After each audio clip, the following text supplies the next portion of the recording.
Hello and welcome to the Horseplayers Happy Hour, our Friday Happy Hour contest for charity. We've been happy to bring to you these last, let's just call them several weeks at this point. These shows are brought to you by not only the In the Money Media Network, but also our friends at the Breeders' Cup and also Horseplayers.com. I'm your host, Peter Thomas Fornatel, back with you in the now internationally famous Brooklyn Bunker. I've been having all kinds of questions coming in from friends in the UK about these records behind me. Been enjoying getting to talk about that. We are here, as I mentioned, to promote these important charities. Thoroughbred Retirement Foundation, Thoroughbred Aftercare Alliance. We're playing in this contest. It starts in just a few minutes, and the VIG will be donated to those two very important organizations. What are we playing for? We are playing for a seat to a Breeders' Cup Betting Challenge qualifier. So what you have to do is put in your picks for these 7 races coming up. You've got plenty of time, probably about 15 minutes till the first race of the contest starts. You only have to pay $20 to get into this feeder, and you have a chance to win your way into tomorrow. Also, you have an opportunity, if you finish first or second in this contest, to win a gift certificate at the breederscup.com shop. And this week, I'm seeing some pretty good-looking Breeders' Cup merchandise all around the room. Here's my snazzy Del Mar hat. I don't think you can get that anymore. I've got this awesome 47 Breeders' Cup sweatshirt that I picked up last year. I love this one. There's all kinds of good stuff that you can get there. $100 to first, $50 to second. But, of course, the main thing, and we'll see how many entries it is to tomorrow's qualifier, it's going to be, I think, from what I last saw, at least 14. And there's a chance we can ramp that number up if some of you join in. You can play multiple entries. Still plenty of time to get involved. You know, it's Gulfstream. So you might even be able to handicap the whole card and get your picks in. And to be here with me for the next couple of hours, as usual, we've got the man in the center. I don't know if that's Breeders' Cup gear or what he's rocking today. But he looks swell, as always. As does producer Craig, who just popped up there briefly. Not sure what that was all about, but I did enjoy the cameo. Anyway, the man in the center from the planet Texas, he is the people's champion, Jonathan Kinchin. JK, what's up? I'm going to say something you guys will never hear me say before, but this hair is getting a little bit out of control. So I had to go with the hat, but yeah, I'm still Breeders' Cupped out. You know, I still got the. Oh, there you go. There you go. I had to take off the snow cap because it's getting a little bit too warm down here. So. And the snow cap combined with what I got going on up here. Whoa! That's no joke. It's a little bit warm. It's the best thing I can say. Look at it. I can't even put my hat on without it coming down like on the front of my face. Jonathan Kinchin, 5'9", 6'7" with the afro. Yeah. Well, look, I'm having a great time. I've saved a lot of money on not getting haircuts. So that's there you go. There you go. All right. And then also, as has been on every one of these shows, and it's fantastic to have him again, my powers of observation were really lacking before when I asked him if he had a haircut. He has had a beard trim. He's looking clean cut as ever. He has his own eponymous podcast on which he's been doing a fantastic job. You've seen him all over the world covering horse racing, and we just know him around here as TV's Matt Bernier. Matt, how are you? I mean, I did have a haircut. You know, you weren't wrong by saying that. It just happened to be the face instead of the head hair. And I've been jealous of you guys, so I went in last week, made sure that I was going to have some gear this week. This is right up my alley. You know, I like the sort of quarter zips that it says Nike. It's great. It feels good. It fits great. I'm not just trying to, pump the tires of everything that a Breeders' Cup has, but this is pretty darn good. It looks awesome. Good leisure wear and good athletic wear as well. So there you go. You can get yours by finishing first or second in this contest. $100 to first, $50 to second. And, of course, folks looking to get involved in this Breeders' Cup Betting Challenge qualifier, we've talked about it before. The best contest for our money that there is. Unbelievable racing and just a great financial opportunity in the Breeders' Cup Betting Challenge. You see the address up there on the screen now, trfinc.org/players. That's where you can give directly to the TRF. You can also donate directly to the Thoroughbred Aftercare Alliance at their website for the important work they do. And there it is, thoroughbredaftercare.org. Another thing I'll point out about our trfinc.org/players link, we also do have a button on our page at JK's request. Very good idea that he had, to be able to donate directly to the New York Racetrack Chaplaincy, who are doing amazing work in these difficult times, helping people on the backstretch as well. So lots of ways you can get involved. The most fun is definitely to participate in the contest. And then the other thing we're going to do is talk about these races ahead of time and hopefully give out some winners. The panel has been killing it the last 2 weeks, some nice priced winners. And I know we've gotten some donations for that. We'll see. Maybe if somebody wants to do a special donation, JK will call another race. Did you get any feedback on that? Did you send that tape to Travis Stone and let him give you constructive criticism, Jonathan? No, but I actually tried to tell you, I was telling the story. Craig was the only one that heard it. You and Matt were grabbing your adult beverages, but I got one. Someone liked a mean, not a mean tweet, but like a negative tweet towards me. Someone liked it that was offended by my race call. If you guys can figure that out. Wait a second. Oh my goodness. Offended by your race. Oh, was it somebody who I think I said something meaner about him? Was it an actual race caller? I don't know. We'll see.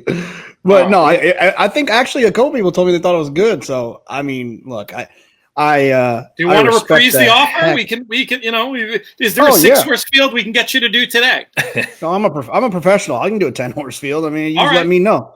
What was the deal? $100 donation. If you screenshot us, $100 donation to one of our 3 charities. Jonathan will call one of these races, and I promise I won't step on his we didn't give you a chance to come up with your signature out of the gate call last week because I was still talking. I'll do a better job. There won't be any host fails this week. Matt, have you ever called a race? Have you ever entertained the idea of doing so? No, so it was one of those things when I first started getting into racing, I was like, how do these people do this?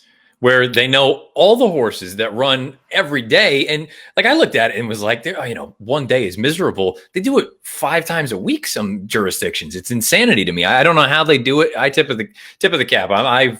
The last thing I really want to do is sit there and be like, you screwed up that call, because I would screw up probably every call that there possibly was. So, it's one of those things where it's certainly not a forte, but I would say I feel like it's probably one of those areas. I know there's only a handful of those jobs, but if you're new to the game and you want to get involved, like, nothing wrong with practicing some race calls. You never know when certain things are going to pop up here and there. I would strongly encourage that to anybody that's new trying to get in.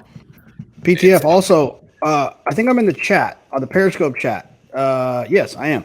I'm in the Periscope chat for the for the broadcast that's on Twitter. So if you want to ask a question, I'll be trying to keep an eye on it down here. Oh, that's a great idea. I keep meaning to do that myself, and I never do it. And then I keep meaning to ask you to do it, and then I don't even remember to do that. So thank you for taking the steer by the horns, as it were, and getting us hopefully getting some fun interactions with the audience. That's something that Matt does so well on his shows that you and we're beginning to do it. We have some fun voicemails for the next time we do get together, JK. And I'll give a quick programming note here that this episode is going to serve as the late week ITM show for this week. We'll talk about a few races. We didn't in the production meeting. I forgot to ask the guys what they've looked at for tomorrow. We'll definitely talk about some racing for tomorrow along the way, but then also Nick Tamaro and I tomorrow morning will be putting out a short podcast going over some of the races for tomorrow. If you're looking for a little bit extra in that department, JK, what are you most looking forward to this weekend? Are you working for Fox? And I assume you have not looked yet, but maybe you have. No, I looked at I did the early pick 5 tomorrow at Gulfstream, where there's a baby race where Wesley's got one who hasn't really come out guns a-blazing like he normally does with 2-year-olds at this point. And then I joked with Matt earlier. He didn't even take the bait where I said his pet horse is running tomorrow back on the surface he should have been running on all along. I guess it's hard to say from a horse that won the Preakness, but War of Will's back in tomorrow on the turf. So pretty slow day, I think, in terms of what, compared to what we saw last weekend. But no Fox show this weekend, but we are back at it next Saturday and Sunday for opening weekend at Churchill Downs. So I'll be there from Vince Young Steakhouse, and Lafitte, Gary, Wolfie. The team will be back giving you Churchill Downs starting next week. And as far as I know, we'll be doing Churchill for the remainder of the meet. So exciting to have that back, no doubt about it. That means it's not just you're not on the Fox show. The Fox show is hitting pause for the weekend. Yeah, there's just not one this weekend. So, okay. Yeah. Just what are you going to do with it? You have a free Saturday for the first time in ages. What are you going to do with yourself? Usually I slow down around 2 or 3. I'll probably power through to 5 this evening. There'll probably be a late night Madden session. I'll probably put on a headset and make fun of some teenage kids while I'm beating them. Can we watch this on Twitch? I think I should. I will. I'll play some games on Twitch tonight. Entertaining. Matt, how about you? Have you looked? We still 1 minute it says, so I'm assuming we have 5. We have plenty of time. Yeah, you want to go ahead and talk about this big race at Gulfstream tomorrow? Have you looked at the Sunshine Forever? It's a fascinating contest. I tell you what, for a $75,000 overnight, I mean, this is about as good as you're going to see from a stakes level type of running from equality numbers. You've got horses like El Tormenta, who won the Woodbine Mile last year. Obviously, you've got War of Will, who won the Preakness. And then you've got some other horses that maybe are on the cusp of taking that next step forward, whether it is a horse like a Social Paranoia. Look, a Highland Sky, I think they're just trying to change something up here with a shorter distance with him. I still feel like he's best going much longer than this. And then you get a horse like Hawkish, who I've always liked Hawkish. I think he's just an unbelievable talent. The problem is he can't seem to stay on the racetrack. So I think this is as good a race as you're going to see, again, at this level, given the accolades and the credentials that these horses have coming into a 75 grander. I'll be very interested to see what you get from War of Will. I'll be interested to see what we get from Hawkish off the layoff after a bit of a dud going 3/4 at Belmont last fall. I feel like you can go so many different ways in there, and I really wouldn't sit there and talk you off of any of them. The only thing I will say is I would be stunned. I'm not even going to say stunned. It's not going to happen. War of Will is not going to be 10-1. I mean, he's going to be probably vying for favoritism somewhere around there. I didn't even mention Admission Office, who's the 5-2 favorite. I mean, you can go a million ways in that race. Well, you know what we'll do? Let's talk about this 5th race at Gulfstream, because that'll give people a chance to put their bets together and get that in. And then during the remainder of the drag, we'll go back and we'll talk a little bit more about this Sunshine Forever. JK, we'll start with you. Are you playing in the contest today? And what did you pick here? Stuck on mute? I'm back. It wouldn't be a show if I didn't do that, right? I am playing in the contest. I got 2 entries. I'm playing in the contest, and there's a hat right over my shoulder that's a giveaway for who I picked here. I picked our boy Bodie. Look, I don't mind the rail draw on a turf sprint. Rich Averill has a lot of horses that run 5 furlong turf sprints, and it's something they've kind of found their wheelhouse in. They're very aggressive with them, moving them forward. And in the race, putting them into the race. This horse has speed, gets Jaramillo, has the inside draw. If he breaks, he should be in a great position. His figures fit. So I ended up landing on our boy Bodie. And in fact, I have 2 entries. I used him on both. Matt, what did you do here? I'm on the 3 Phantom Row. Coming out of that 12-5 claimer on dirt last out. The trip never worked. I mean, the horse was up there pushing the pace, then was pinched back, angled out, hustled up through, faded pretty badly at that point, just kind of dropped anchor is one of the notes that I have written in. But the other piece for me was getting back to grass. The horse has run well enough on the turf in the past, hasn't shown the sort of need to have the lead in order to be successful, has shown that this one can sit a little bit.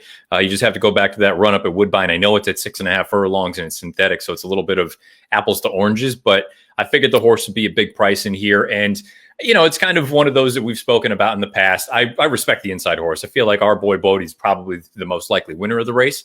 I'm going to hope that that's a little bit of protection where even if the horse does win, maybe it doesn't, completely sink me. Whereas if I let this horse go at 17-1, and even if he runs second, the place price should be good enough. So I'm playing the horse to win, and I've got the horse in all the contests that I'm playing. I've got the 3. It's the 3 for Matt. It's the 1 for JK. JK, I'm sure you did not have a chance to listen to me and Benny doing a show last Saturday. He was poking at you a little bit, and he at some point said something to the effect of well, I know what JK's would pick, and I cut him off to get off a mean line about you. Where I said, yeah, it's going to be the favorite or one of his friends' horses, and in our boy Bodie, you have both, so it's just a no-brainer. I then did step on Benny when he went back at you later and say, of course, I don't know about you, but I am just kidding when I say this about JK. The guy does the work, and you can make money following him. So I put you over after I buried you. If it makes you feel any better. Look, Benny likes to poke at me. He never pokes at like my chest and my front. It's always the back because he's always behind me, second place. So, Oh no.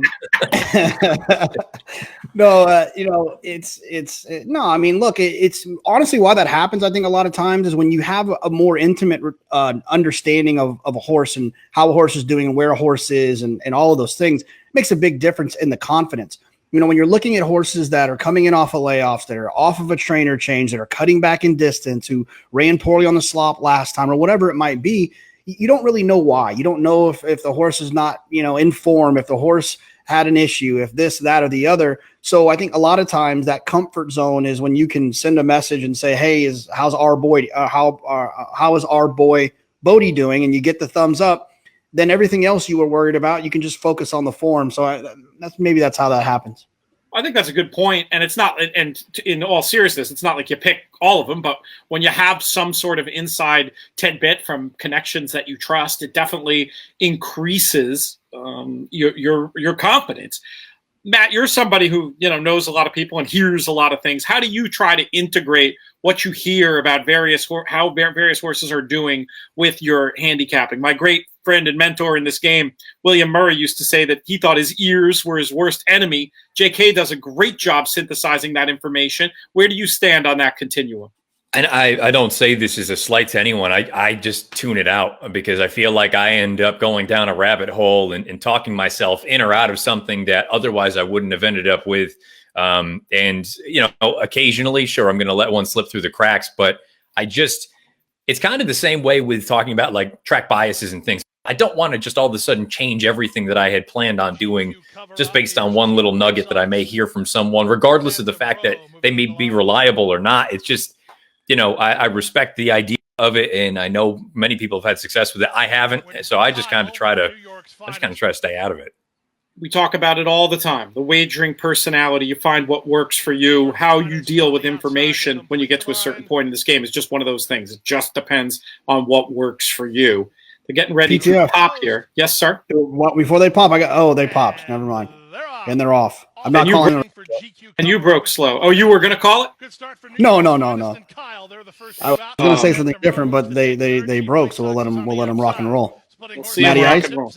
Yeah, they're rocking and rolling out there. The 9's cleared off to the front here, and I think they're going a pretty decent clip. We haven't seen any fractions just yet. The 1 horse is going to need to be a million the best. The 3 is losing position there. Of course, we're not even going to see fractions apparently today. So there you go. 1 and 3. Jonathan has been the one that kind of, like I said, tipped me off to its speed and on turf and sprints. That's the only place that you want to be. If you like New York's finest, you've got to be feeling pretty confident right now, despite the fact they went a pretty honest clip early on. Nobody's really doing a ton of running from the back. This could be just a 2-speed number, 9-6. Let's talk about that dynamic. They're approaching the wire, and I think Matt called this right. We've got this. It's going to come 9-6. 8. Why is it, JK, that speed always so important on the dirt, but at 5 furlongs on the turf, it feels like it's more important even than it is on the dirt? And that how many front runners are in the race, and how tempted you are to say, oh, this is going to set up for a closer. These races tend to hold together. How do you explain that? Well, I think if you just think about turf racing in general, first you realize that trip and ground loss matter in turf. It's all about those short bursts and turf races. I think Paul Matisse was the first person that told me that turf races are typically run in about 5 strides. It's where do they happen, how do they happen, and what else is happening within the race is what can sometimes make the difference. But they're usually one within a 5 stride jump. And that's 2-turn turf races. I think sprints or maybe 3 jumps is where they're one. And so if you can be out on the front end and be forward, you're typically not going to be getting a bad trip. No matter how fast you're going, you're not losing ground unless you're 3 wide, but you're also not getting stopped. You're not making your little 3 jump move and then getting stopped. So I think just being forward makes the biggest difference. But then also the race is just compact into one small little situation.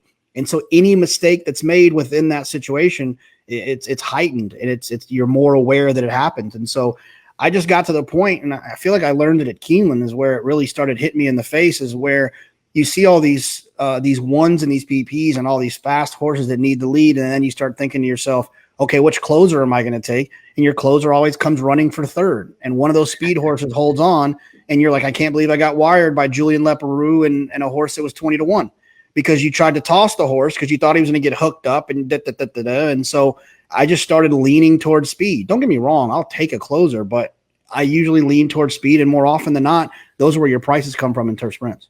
That makes sense, and I guess the difference that might be it. It's if it's 6 jumps in a turf route, maybe it is 3 in a turf sprint, and that can be, and that in terms of like the real quickening that sets the race apart. And maybe that's why speed is all the more deadly in turf sprints. How are you in general, Matt? You do such a good job of tracking your own progress in races. Where do you rate yourself as a turf sprint player?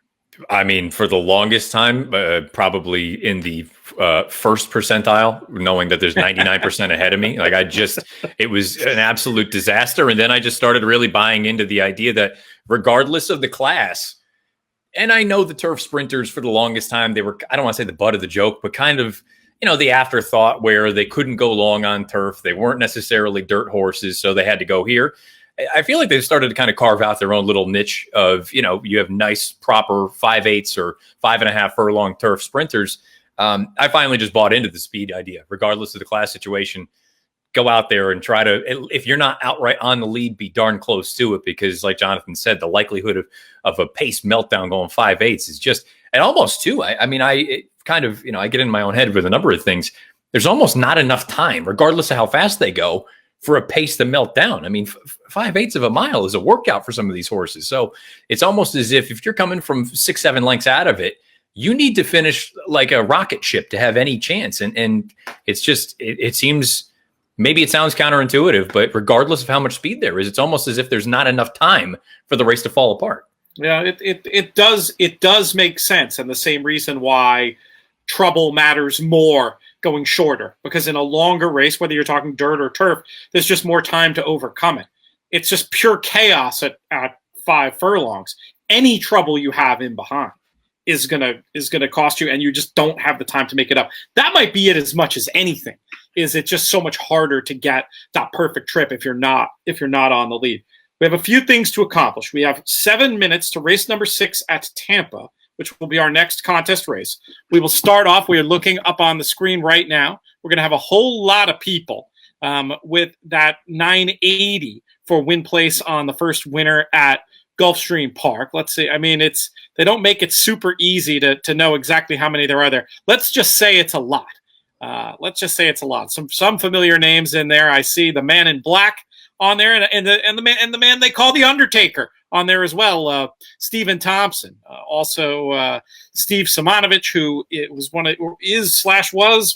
of the editors at Public Handicapper. Not sure the status of the old school Public Handicapper now, but I do think they have something cool coming down the pike. But Steve also made it to the final table at the NHC within the last couple of years, so that's very cool. Other cool news coming over the transom: we have our donation already, JK. That did not take long. This one came from our buddy Dylan Donnelly, who's been a guest on the show before, sent in money to the TRF and has requested that you should call the 8th at Tampa or the 8th at Gulfstream. I love where it's different too. Field. Yeah, they must be the big field. So, yeah, they must be. I can't imagine why. He's not going to be doing you any favors and giving you the 6-horse field, is he? What were the two? 8 at Tampa and which one at Gulf? 8th at either joint. So at Gulfstream, it's a 10-horse field, and at Tampa, it's 11-horse field at Tampa. So here's the thing, though. Here's the thing. We talked about this last week, Matt. There's a small hack that if I pick Tampa, I'll have the little caps to help me. Yes, it's true. Mm-hmm. It's true. I'll have a better shot of recognizing the colors, I would think, at Gulfstream. Yeah, I'm gonna take Gulfstream. Okay. Gulfstream 8. I got an hour and 22 minutes to prep. This is going to be. If you need to disappear for a while and study the colors, get your magic markers out. I've seen shots. I've hung out with Travis. They don't. He could be calling a grade 1 not on a big day, but a grade 1, not Derby, but like a grade 1 on a normal day. He doesn't memorize them before. When they come out on the track, he does the binoculars. I'm as good as Travis. I can do it. We'll see. Last week's race call might suggest the contrary, but we will. You know what though? And by the way, this is a good transition. Travis Stone is going to be the JK+1 guest next week. So fantastic, that should be fun. Fantastic. Yeah. Oh, that's great stuff. You had Richard Migliori on for this week's show. How was your chat with the Mig? He's always so good.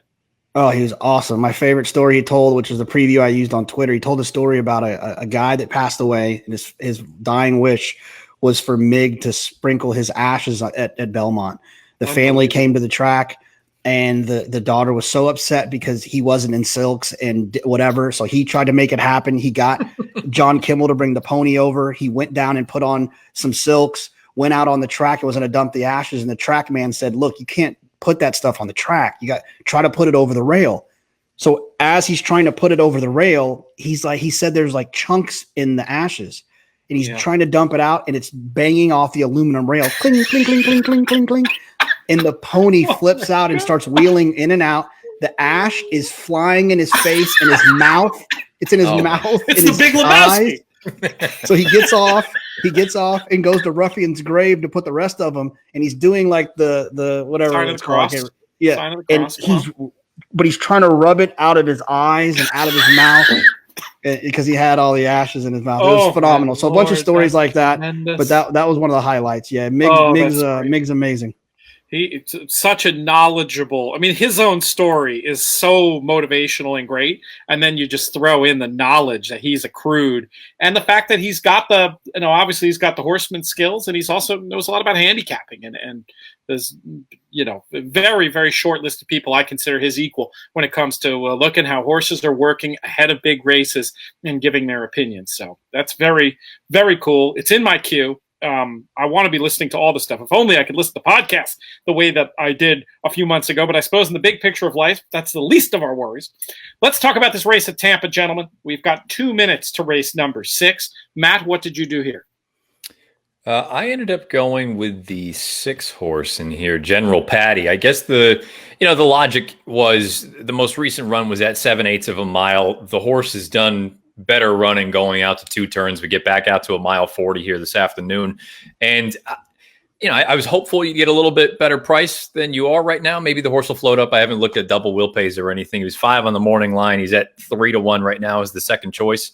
The run that he comes out of 2 starts back how about this? He dead heated, but they were 11.5 lengths clear of the third place finisher. So it was a giant effort. The horse that he dead heated with came back and earned an 85 buyer in the next start. 5th place finisher was the next out winner as well. So I'm hopeful to stretch out back in distance for John Rigateri, who's obviously a fully capable conditioner, is going to be the right trick here. Again, 3-1. I was hopeful for a little bit more than that. We'll find out where he lands. All right. The number 6 for Matt here at Tampa. JK, where are you? I mean, I loved the 2, and then he scratched. And then I was like, oh, that's all right. At least I like the 5 as a backup. And then he scratched. And then I said, oh, who am I going to take? And Craig in my ear says, take the 6. And so then I looked at the 6, and I actually liked the 6. So I went with the 6. He closed into Town Classic, who I did like in this race last time, who ran second on March 25th. But then also the winner of that race was a 6-length winner that was loose on the lead. So I just kind of pretended like he wasn't in that race. And the 6 General Patty barely lost to Town Classic, who I would have used if he wasn't in here. Here we go. All right, so we've got we've got a lot of weight here on the 6 as they're circling behind the gate. We might have enough to loop back and try to button up the conversation we were having before about this stake race tomorrow. Matt, you gave us an excellent overview. Do you have a selection yet, or are you going to take more of a wait and see approach? No, I'm going to wait and see. I haven't done the deep dive to be totally honest, but I think it's an interesting race with the way that Gulfstream's turf tends to play. With the horses that are here and present, you'd have to assume a horse like War of Will. Look, early on in his career, he showed big speed in all of his turf races, and he's going to be the most interesting one to me. Not necessarily that I'm going to pick him or bet him, but I felt like he never improved last year. I felt like he really got good early on. We all know what happened in the Derby. He wins the Preakness with a perfect trip, and I just never felt like he took any kind of step forward, and that's. Are we going to see a forward move from him here as a 4-year-old first time out of the box where some of these other horses that are more proven on grass, you know what kind of form they're in and what they're capable of. I'll be interested to see what we get from War of Will, whether he wins or loses. I want to see, does he take a step forward or is he just kind of maintained? Is he plateaued as far as his development is concerned? He's bred out the wazoo for the turf, that's for sure. Flaxman Holdings being the breeder by Warfront out of a Sadler's Wells mare. He should move up on the stuff if blood means anything. There are reports that he's been working well, but, there's been reports he's been working well before, and he's put duds out there. For me, the combination of the uncertainty, the famous name, and the post means I'm going to go in a different direction. I don't think I can get off of admission office. He's got numbers, and the trip last time that I always love to bet back. The early move, possibly a little mistimed, into the hot pace, excellent form, just the length to Zulu Alpha. I think they maybe can work out a trip today, and I think he'll be longer than the 5-2 just because of everything else in this race. Jonathan, what's your early view on this Sunshine Forever Stakes? Well, I think it's it just is keeping on with the theme we saw at Oaklawn and getting me really excited about what we're going to see at Churchill. But, this is just a $75,000 listed stakes. It feels like a grade 3, grade 2. Grade 2, maybe. You've got grade 1 winners in it. Absolutely. Got a couple of grade 1 winners in it. And so it's just, it's coming, Churchill's going to be a war. I've heard Chad's bringing some, Johnny, Javier, Joel, Manny, they're all going to be riding there. Churchill before New York starts, it's going to be crazy. Oh, it's going to be nuts. And so it just got me excited. The first thing I thought when I looked at this race, I'm actually a believer in War of Will in this spot. I think he's been wanting to get back to turf. I don't think he was ever really all that great on dirt. I think that the win in the Preakness was bias aided. Everfast and Owendale really came back to overly impress after that. I think he's going to run well. The outside position obviously isn't ideal, and you mentioned the price. If he does get down to 4 or 5 to 1 that I predict that he will, then he's probably not something you really want to try to bet to win. If he happens to drift up, then there's an opportunity there. I like the 6 Halliday. Admission office and social paranoia. Social paranoia is one that I felt like got a setup last time. Admission office, I feel like he wants longer. Halliday, I thought was pretty impressive last time in that paid workout that he had down at Gulfstream. When Todd gets a good one, they stay good, and I feel like this one could have a little bit more upside to him. And so, I like him in War of Will, with War of Will's price obviously depending. We're just about to be off at Tampa Bay. We had a couple of votes for number 6. Good luck to you and whoever you're playing out there. They are off and running. Matt, talk us through it. The 3, Roy, again, question is just having the hair ridden off him, try to get up there to establish some sort of position. He's not going to, though. The one down on the side is able to clear off. JK and our horse is a hair slow out of the gate. I don't think it was anything, egregious, but now we're in a bit of a precarious spot. It depends how fast they're going to go up front. I wouldn't call it a strung out field, but there's definitely some space here. I think it's an honest pace, just eyeballing it. 23 flat for this level. I would call that relatively honest when it's all said and done. Matt, fun game. You can change picks right now. What horse do you want? Whoever this is looping up on the outside, the 4 to 5 shot. I think that sounds like the right answer to this question, JK. Having said that, though, it's not as though the 6 is in a bad position if you believe the pace to be fast. And again, 46 flat. I haven't been paying enough attention to Tampa throughout the day. What the track has been playing like. That seems fast enough at this point. If you're not good enough to kick on, and I know it's Tampa and typically you want to be a little bit more forward, but I still don't. Maybe I wouldn't have changed positions from where we were with the 6 horse given the price, but it's going to be an all-out drive for everybody. It seems like at this point. Yeah, there's a lot of all in. There's a lot of riders on their bicycles right now with that 3 holding on and the 7 trying to re-engage. Looks like successfully re-engage. And then the 1 coming up the wood, but we know how that usually works out at Tampa. We're kicking on at the end. I don't think he's going to get a piece of this thing, but maybe he'll get 3rd. It looks like 3-7-1 in the end. Tampa. And very a little attritional in the finish there, and the speed ends up holding. You got to be a little bummed if you were on the odds on when you came swinging up on the turn. You thought you were getting the money, but the 3 had too big of a lead, and things got laid early for the favorite and can only manage 2nd. So no joy for us in the contest, but hopefully some of you out there were smart enough to get in on the action. In that, We got a Facebook comment real quick. I got to address Ramiro Restrepo from Phasic Tipton. He says MK is greater than JK.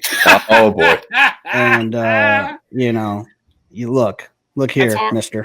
That's a tough one. So kind of like apples and oranges, isn't it? I miss Ramiro. We had a good time last time I hung out with him. We were at Breeders' Cup, and Ramiro, myself, and I'm trying to remember who else was there. I guess Sean Tugel.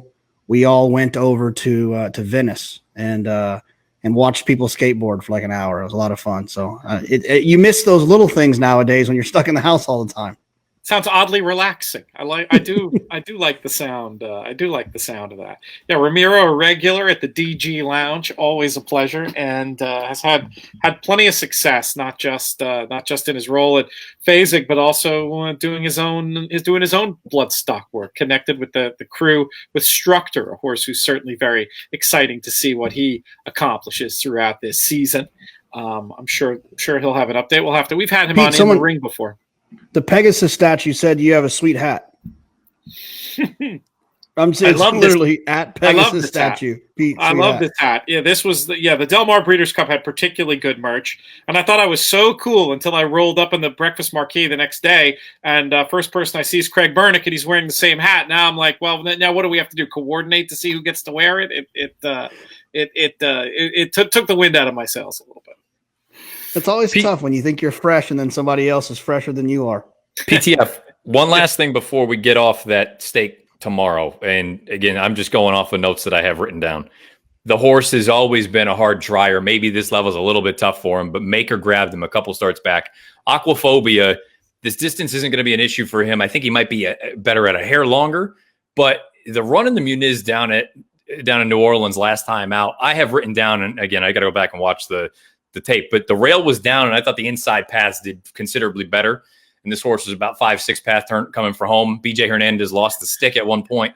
I'm not suggesting he's a slam dunk, but you get a Rad and Maker, probably going to get a little overbet just because of that combo. But I wouldn't totally write off a horse like Aquaphobia, who he's not going to vie for favoritism, but maybe you get a 6-7 to 1 kind of number on him. I bet you'll get better, Matt. I just think there's so many ways that, there's so many horses in here who have to get bet below their morning line, and then so many just between the Pletchers and Admission Office and War of Will and even El Tormenta, who I don't love, and looks a quick look at the PP suggests you could throw the one-trick pony idea out, but you're still looking at a grade 1 winner who's not going to be much more than 10. I could see Aquaphobia, who is a little bit behind on numbers, but there's a clever wise guy case to be made for. I think you're going to get a good price. So if my memory serves me right too, I factor this as a good horse for Cox that's just in raging form, and he was wiring fields down at the fairgrounds all winter. So maybe you want to factor that into your play. I think Rock Emperor, the horse that ran third, is going to be pretty good for Chad when it's all said and done. So he would just be if you're looking for a different kind of price, somewhere a little bit, I don't want to say out of the box, maybe a horse like this. JK, you mentioned you looked at the early pick 5. Was there a particular race in that sequence you were looking to get skinny or include something at a big price? How can you help the viewers with looking at the early pick 5 tomorrow at Gulfstream? Well, I felt like this was like at least an interesting conversation in the 2-year-old 4.5 race. Wesley so far this year is 1 for 5 in his 2-year-old races, which I think last year he was probably 12 for 6. And the winner was a maiden claimer. And the prices of the ones beaten in the straight maidens are like 1 to 5, 1 to 2, and even money. And I guess there was one more that I missed. I don't know when that one was. Right. So I think the horse is aptly named, right? Breakthrough. I think he'll actually he's got to eventually, figure it out. The other thing I thought was that, and this is a situation, if you're looking at it and you're planning your tickets for the early pick 5 tomorrow, Todd has 2 in here, and both of them are either owned outright by Rapoli or is in partnership with Rapoli. So I know he's not Wesley, right? If Wesley had him, one of them would definitely be scratching. I would think that maybe one of them will scratch. I would think that there's a possibility that could happen. The other situation is if he entered both of them, Mike's a competitive man that doesn't like losing. So one of them's probably not very good if they both run. That's interesting. He's not putting two monsters against one another in the same race. He's just not going to do that. Not Rapoli, not in that way. So I would look for one of them to scratch, if that's going to happen, or if they both run, I'm tossing both of them and I'm going to single Wesley. Very, very, very interesting way of looking at the world for sure. So we'll keep an eye on what happens with hyper focus and restored order in that second race tomorrow. Sounds like you might be willing to make Breakthrough a single. I had a question the other day on Sky about Wesley Ward in 2-year-old races, and my general vibe was, over there they're really more talking about, can you bet them to win? And the answer is not too much. But I did mention the idea of what you're sort of saying, JK, about making them a single in a multi-race sequence. But even with that, I want to do it when I have some extra piece of information that I feel like makes that play worth doing despite all the money they're going to catch just because it's Wesley Ward in a 2-year-old race. For example, is it an overproducing dam? Is it a sire I'm super excited about with their firsters? Is there some workout steam that isn't fully factored into the price? What's your attitude, JK, about how and when you will get stuck into these Ward firsters? They're never win bets. They're singles and multi-race bets. That's all they are. And everyone knows he's good. Are you looking? Are you looking to? I'm looking to fade them if I can. For my brain, when I hear they're a monster and I can't find anything, I can't make a compelling story for someone else, then it's an opportunity. And so in this situation, I feel like both of the Rapoli horses being entered, those are the two most likely, and I'm not really feeling that. And so let's see what happens there. The other thing that I haven't done yet, but if you want to do it and you can go ahead and start, I'll do it eventually, is I want to see where these horses have been working. The Wesleys, where are they at? I would imagine that the good ones will be in one place and the second tier will be somewhere else. So look at the workouts. Do you think that's still true, JK, in these weird times? Like normally I would totally buy that, but now I just don't know that it feels like the travel. I'd be nervous that dog might not hunt in 2020 the way it might have previously. Well, for instance, Breakthrough. Okay, the horse that's running tomorrow in the second. The horse's last work was on May 4th at Palm Meadows on the turf. The work before that was at Gulfstream Park West. So if I'm telling a story in my head, it's that this is a good one. He worked well at Gulfstream Park West. Wesley wanted to get him over to Palm Meadows where he is. I don't even know if Wesley's there. This is the game I'm trying to play in my head. And if you really were to put in a little bit of effort, you could probably figure it out. But I'm saying there's clues in those workouts and you just have to, you just got to play with them there. And this horse Breakthrough, he made his first work March 4th at Gulfstream Park West. His next work was at March 18th at Keeneland. His work after that was March 26th at Turfway. Then he went back to Keeneland for April 5th. Then he went to Gulfstream Park West on April 22nd, Gulfstream Park West on April 26th, and Palm Meadows on the turf on May 4th. Like, I'm feeling less enthusiastic. That seems very confusing to me, but I'm still going to lean on Wesley as the 2-year-old champ with a $330,000 purchase when I can't find anything else I like in the race. But it's very curious work pattern. I haven't even pieced through the race yet. Do Arundel have anything in there? They've had a couple of 2-year-old. They got two. That's right. A place my eye would go. And then wherever the Clocker report told me. One of them, Ziggy, I believe I saw the workout report, worked with the one of them that ran. Matt, did one Lyrical run recently? Yeah, so I just know kind of what Pete's alluding to. I can take a look and get the info, but especially for Alvarado, who is a trainer, like historically, first out of the box, they haven't necessarily picked their feet up. They're all running. I mean, it doesn't matter what the pedigree looks like, doesn't matter what the workouts really have been. Every one of them is running. You're looking for Lyrically? Yeah, Lyrically. I remember I saw the name in the PPs. I know the horse. I think maybe ran yesterday, Pete. I have Lyrically Violent. Pete hates when I do this, but he did. He ran on the 7th. He was 5th, beaten 14. Lyrical, yeah, okay. So yeah, and he worked with Ziggy a couple of works back. At some point, that's a good angle just to pass along to people who don't know it. when you have that information in the workout report about who a horse was working with, and then you can look up that horse, you can find some clues. We'll give out a free plug. DRF Formulator is a great tool to be able to do that, because when a trainer has one in, you can see the PPs of every horse they've started in the last 5 years. And I know, JK, you've had some success with that angle over the years. Yeah, and that's the old Duke Matisse taught me that. It's less about the B's, the B minuses, more about the words that are in the workout report. When you're looking at these babies fast from the gate, because sometimes what you'll see a B plus on a 4.5, 2-year-old that'll say it'll be B plus work, and then it'll say off a bit slow. Yeah.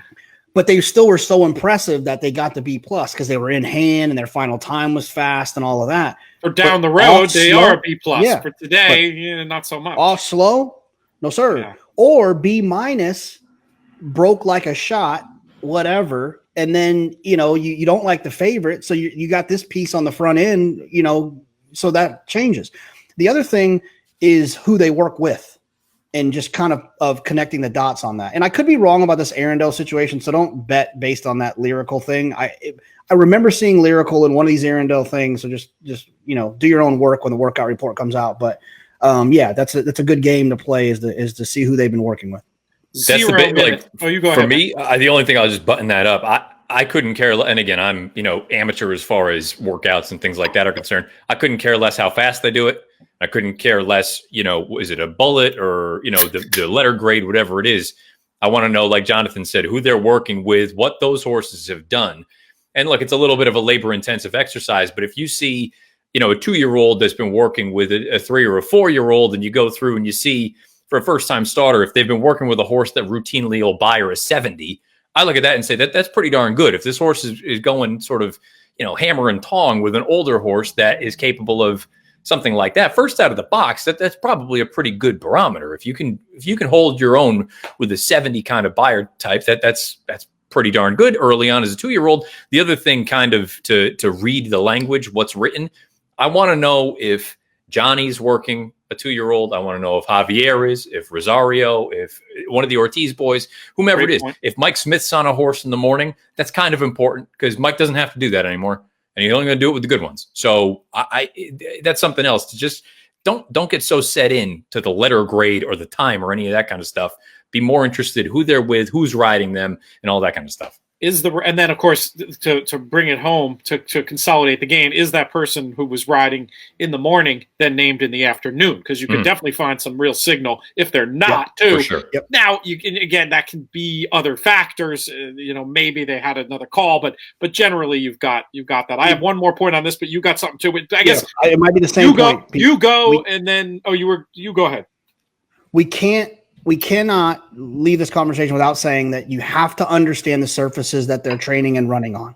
Do not. I learned a long time ago B minuses and C pluses for turf horses working on the dirt. This is America, and I don't mean to be ugly, but they're running on the turf because they can't run on the dirt. So they can't run on the dirt. So don't let that steer you, because I've got snapped by horses that were C pluses on running on the turf that were running on the dirt. Let's talk about this race real quick. We may come back to this conversation because I do think it's interesting. But 0 minutes to race 6. JK, we'll keep it with you at the risk of you not having the right page open in front of you. Don't doubt me. I'm on the 3, Mayday Info. Patricia Generazio, someone in the chat actually mentioned our boy Disco Partner. So good shout out there for the Generazios. This horse is adding blinkers. I wish the horse was a little bit more bet in the first race where they had trouble. Awful start, awful trip. Was running for 25, now was in for 16, and then who shows up in a claiming 16? It's Irad. I love this horse in this spot. Matt? Yeah, look, you can't overstate, especially now where maybe some of the bigger names have moved out of town. When Irad or Luis Saez show up, or Tyler Gaffalione on one of these horses, you have to, whether you like them on paper or not, you got to give them a second look. And I'm on the 3 also, Mayday Info. JK brought up, we've got the drop in class, we've got Irad's presence, X, Y, and Z. The blinkers go on. And again, if you go through and look at some of the workout reports, That most recent work on the 19th of April, look, I don't love that. That was, 2.5 weeks ago now, but we're dealing with 16 maidens. It's not like that's the end of the world to me. The horse had the blinkers on and apparently finished a little bit better than maybe they had seen in the mornings in the past. That to me is important. It's another piece too. If you're looking for workouts and things like that, if all of a sudden you see in the afternoon an equipment change, and there's a stark contrast in the morning workouts, I don't even need to read what the workout report says. If all of a sudden this horse went from working 50-second half miles to now you see in the afternoon they've got blinkers on, and the last 3 works they're going 47 and a piece for a half, something changed. And that to me is always, that's sort of the real in the weeds if you're looking for a little signal amongst the noise. You see that a little bit with this horse. I mean, the blinkers apparently are on for that last one. The horse was routinely 48 and change, 49-second type. This last work out of the gate in 47 and 4. I'm more interested in that. And 9-2, I think that's a very fair price in a race like this. I love that observation about the equipment change. And it can be whatever the equipment change is, whether you're looking at a first gelding, blinkers on or off. You figure when you can noticeably see those workouts improve, that the equipment change, whatever it may be, might have something to do with it. Just an observation about, I used that who were they working with angle, didn't end up paying dividends because the trip was so bad. But Highland Sky, who we talked about before, his sister, Highland Glory, I think ran. she's good. Yeah, she's very good. I thought it was a very, very difficult trip. I thought she was, she was beaten 3, and I thought she was best. But PTF. One of the tip-offs was she was working heads up with her brother, grade 1 stakes horse, and she's a 3-year-old filly. Yes, sir. Before they pop, we gotta. I know that we'll have to save it for after. We got an update on this Ward Rapoli thing. Apparently, one of the Rapolis already ran today, so obviously it is going to scratch tomorrow. So we'll talk about that in a minute. Yeah, we'll figure out which one it was, and then maybe that's a good sign, JK, for you to use the other Rapoli potentially. They're off at Gulfstream. Yeah, 3 is a little bit slow out of the gate. Going to be coming from last here. Not typically a great move going 6 furlongs down there. If you like the 3-5 favorite Bordeaux, you gotta feel pretty confident where you are. You're perched 3 wide in the clear. If you're that good, you're supposed to win a race like this. I just hated the race that the horse came out of. The horse can win. It's Todd. It's not a stunner. I just, the race was so bad that I didn't have any interest in trying to take him at a short price. Having said that, the horse is in a really nice position at this point. Looks really, really tough to deny. Was there a drop involved, Matt? That's the only time I'll maybe forgive those. But yeah, when they're the dreadful efforts are awfully hard to forgive. Well, and it wasn't even a dreadful effort. It was just going from 25 now dropping down to 16. But the horses that had exited the race had not come back to do anything that necessarily would warrant 3-5 on a horse like this. I feel like if you are taking the 3-5, and look, the horse is probably going to win. The 5 is going to make him earn it, I think. Yeah, this could get interesting here if this thing shortens anymore. This horse is finishing in the middle of the track. It's going to get close. Grimly hang on. Yeah. Again, that's one of those where, look, I was wrong, but I don't feel bad losing to a horse like that because I just, at 3-5, I feel like a lot of that betting was more on, like you say, the drop in class, obviously, but the connections. You see Pletcher and you see Saez, and I think a lot of people, I don't want to call it lazy handicapping, but they look at it and say, well, I mean, the horse is going to run. Well, again, at 3-5, I don't need to sweat like that on a 3-5 shot. I mentioned my friend and mentor, William Murray, before. He had a name for horses like that. He called them dummy gods horses, the sort of master of the obvious overbet favorites that still win. But from his point of view, he'd bet a favorite, but he would not bet favorites like that. JK, you're known for your not antipathy to favorites. Will we say that? We won't say chalk eating weasel. How do you deal with a horse like Bordeaux in your multi-race bets? Obviously, you weren't going to pick in the contest. Is that one you would have let beat you? Use defensively? You use regularly? Not use at all? I don't know. And I'm not dodging the question. It's tough based on the rest of the sequence, right? I mean, I think that the main answer is the answer is that if I have strong opinions elsewhere, then what you do in that situation is you either I start off with you single or you toss. Now that's where I start. But then if you have other really sharp opinions throughout the rest of the sequence, you don't want to throw away that opportunity in the pick 5 or the pick 4 or whatever multi-race bet you're playing. So then you have to kind of work backwards from there, and you can use him the 6 or her. I didn't see. I didn't. I'm not familiar with which one we're talking about. Ardo, I'm going to guess she's female, but it's not necessarily true. Yeah, just like Fast Anna. You can use her. Fast Anna, the bane of my existence. Yeah, you can use her. You can use her as a 3 to 5 shot with an 8 to 1 that you like. In a normal situation, if you like the 3 to 5, I would call that inefficient. You should not use the 3 to 5 that you like the same as the 8 to 1 that you're just using. So but in the situation where you don't like the 3 to 5 and you're using him equally with the 8 to 1, to me that is expressing your opinion, and you can get away with that. If that's something I feel like I need to write down, but I think that makes sense. That is worthy of future exploration, and folks have often talked to us about doing more about betting strategy, and one of us should make a note about that as a topic to come back to, because I do think it's interesting. And at the end of the day, it comes back to the notion of so many of the right answers in all of life, really, but especially gambling, whether you're talking about poker or horse racing. These things resist easy explanation, and the honest answer, very often is it depends. And I think that was a very eloquent explanation of how you'd use a horse like Bardo, who is a 3-year-old filly, as we surmised. It really depends largely on what's going on in the rest of the sequence. Do we have a leaderboard update? Do we have results from that last race? Are they official yet? I switched over to the other screen, so we'll see. I wouldn't mind keeping track. We haven't even said how many players are going to be advancing to this qualifier tomorrow. I also should point out that even if you do not qualify through this feeder into tomorrow's event, that you have the opportunity to buy in directly for, and I always forget the event, the amount. Is it a 189 qualifier? 179. 179. Now, usually I make it too cheap. Now I'm making it too expensive. But in a minute, we'll have a leaderboard. We can check on that. We'll see how many players are going to advance on to tomorrow's event. I also want to point out that next week, we're going to do this again, and we're going to do something different. We're going to actually have a qualifier, a direct to the Breeders' Cup Betting Challenge qualifier. Now, the good news is that's going to add to the excitement. The good news is that's going to be a lot more money, presumably, for our charities. The bad news, such as it is, it ain't going to be no $20. You're going to have to front that money if you want to compete. Of course, if it's above your pay grade, you can go ahead and try to feed into it earlier in the week, or you can just watch on the live stream. And then who knows if that works, and we hope it does. But if that works, what we might do is in subsequent weeks, I could envision an every other week thing, JK, where we do our feeder, but it feeds in not to the Saturday game, but it feeds into next Friday's qualifier. And I think we could have a lot of fun with that, and maybe pick some guests for the show who were in the theater, bip to the bip. What do you think? The horse players, people might kill me for this, but if you qualify today, I'm sure they'd let you roll it to next week if you just.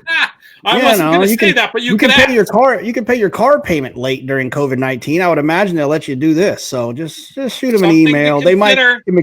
McKay's gonna be mad at me, but whatever. He'll be all right.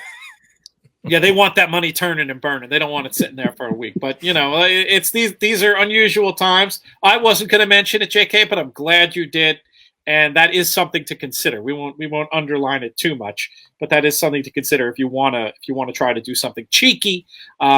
We wouldn't object if the man behind the website doesn't. We'll get to that in a little bit. But I'm very excited about that. I think it's going to be a little bit different of a dynamic. We'll have more on the line, more to play for. And I guess we won't be on for the whole broadcast. We'll come on for like the second half or something. But we'll pump out all the info on social media about that. You can follow us on our social media and just through the In the Money stream, and we'll be getting information about that. A little bit of a tote delay here, it looks like, for race 6 at Gulfstream. They're still not official, but because there was a heater for fourth. It ends up coming 6-5-2 with then the 1 and the 7 in a dead heat. We should have those prices for you. There they are, it looks like. How many folks, do either of you have the information about how many folks are going to be qualifying for tomorrow? 16. 16. So the top 16 will go. We'll run them down real quick. Why not? James Lee, Mitch Frisbee. Yeah, 16. I'm sorry. 16. Is that right? 16. 1-6. Billy Bolch, Sean Pilar, Steve Simonovich, Todd Van Dree, whose name we've seen on a lot of these leaderboards, Thomas Nani, Matt Valvolgi. I almost said his name wrong after saying it right 1,000 times in a row. Frequent guest on the In the Money Media Network. Joey Aguilar, Michael Foster, Nate Newby in there for the tie for 10th. Matt Wilgard, Curtis Meyer, David Charlton, John Gasper, Stephen DeWald, Bobby Brendler. That, I believe, is it's confusing the way they do the numbers. It's the top 16 of the names I just said. Hopefully, we got some UK participation. I see Stephen Clo's name in there as well. That's good to see.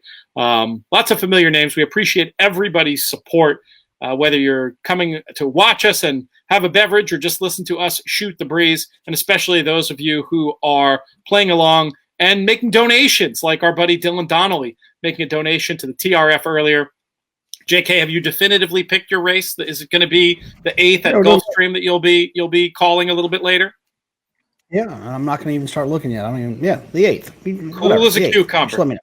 And that's the link right on screen if you want to give a donation to the TRF. I'm sure JK will call multiple races if we get another donation. TRF.org/players. He'll take one for the team. Yeah. We were talking about this pick 5 sequence. Well, actually, strike that. Let's take a look. Because that delayed so much, I wonder if we're running up against Tampa, and that was a good guess, because we are. So let's talk about this race at Tampa that goes in 1 minute. Matt Bernier, this time we'll start with you. A field had 4 scratches in it, but looks like a couple vying for favoritism. Where did you end up in here? Yeah, I ended up on the 10 horse in here, Speaker It. I feel like kind of an obvious horse in a spot like this. You go through and take a look, draw a line through that most recent run that was off the turf on the main track. The run 2 starts back against much, much tougher. We're talking about a world different animal. Then you've got the maiden score 3 back, and I thought it was a fine enough effort, set just off of a fast pace, was able to finish with something.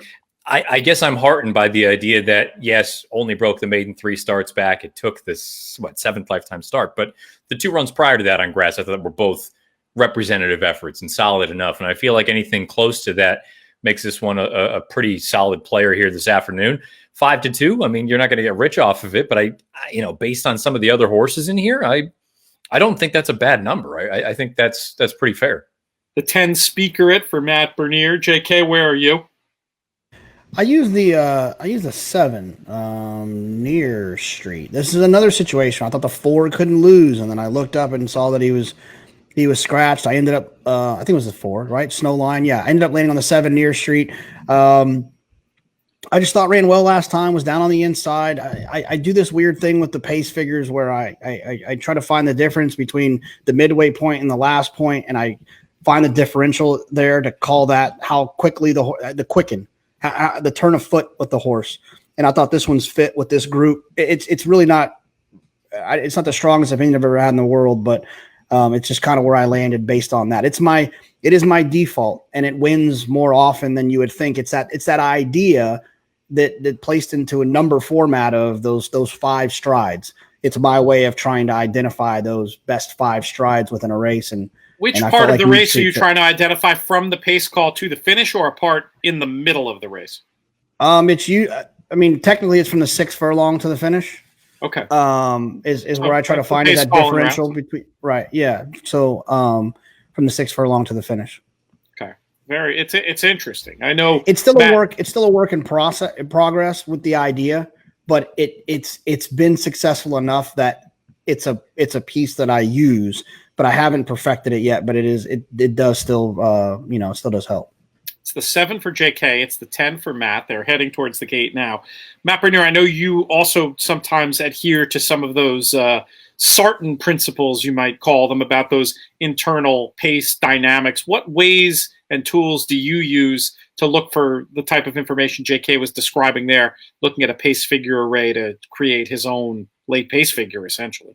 Yeah, from like a Sarton standpoint, I mean, you can go deep into the weeds as far as calculations and things like that. It's all about velocity ratings in feet per second and all that sort of stuff. Typically, obviously, on grass, sustained pace is going to be the one that ends up being a little bit more valuable than maybe early pace or even the average pace. But to me, if you're just looking at it from, like, if you just use the racing form as a pretty straightforward example. And if you want to use something like Formulator, I've always just kind of used a dummy system of, for that final quarter mile in a mile race, if you can't run it sub 24 seconds, I don't think you have any chance. I think you need to be able to have some sort of finish. Obviously, the closer you are to the pace, I'm going to give you a little bit more, I'm not going to hold it against you that you don't go 22-3 for that final quarter if you've been perched just off the pace. But at the same time, if you're a horse that's coming from 100 out of it, you better be finishing in 22 flat if you're going to have any real chance. And I'm talking about, obviously, sort of higher level horses than we're dealing with here. And I think you got to keep that in mind as you're going through these type of animals. They're just not going to finish that fast just because of the level that they're at. But I think you always need to be cognizant of finishing ability on grass. I don't care how far the distance is or how short it is. If you can't finish, regardless of where you're positioned throughout the run, you're not going to win. If you're a horse that's forward, you still need to have some sort of turn of foot to be able to hold off those deep closers who, yes, they'll be finishing faster than you, but you've already got a 3 or 4 length head start. So I think that's what makes horses like Tepin, like Wise Dan, all those kind that have that tactical ability on grass, but still have that turn of foot late. That's what made them so potent, so dangerous in any grass race they ran in. We should brainstorm at some point, JK, about what you're doing and trying to incorporate that idea of sustained pace, which is different than late pace, in that I forget what it is, but essentially it's like 1 part early pace or maybe final to 2 parts late.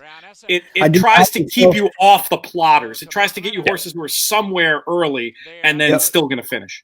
I have an Excel sheet that incorporates that, like I said, it's still a work in progress, but I essentially take the early portion of the race from a numerical standpoint and mix it with the middle part of the race with that number that I've identified and with a final figure of 2 different figures. I use Timeform US and another buyer-based figure to kind of come up with a final number to give me a good idea where I'm at.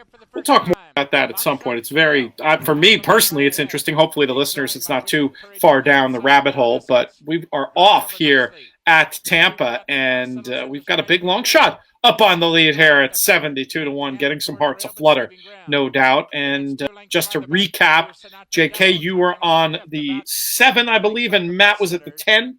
Yeah, I'm on the heavy chalk. Took a lot of late money down at 6-5. But I think something else too, just to kind of, while we're watching a grass race, we can kind of piggyback on what we were talking about.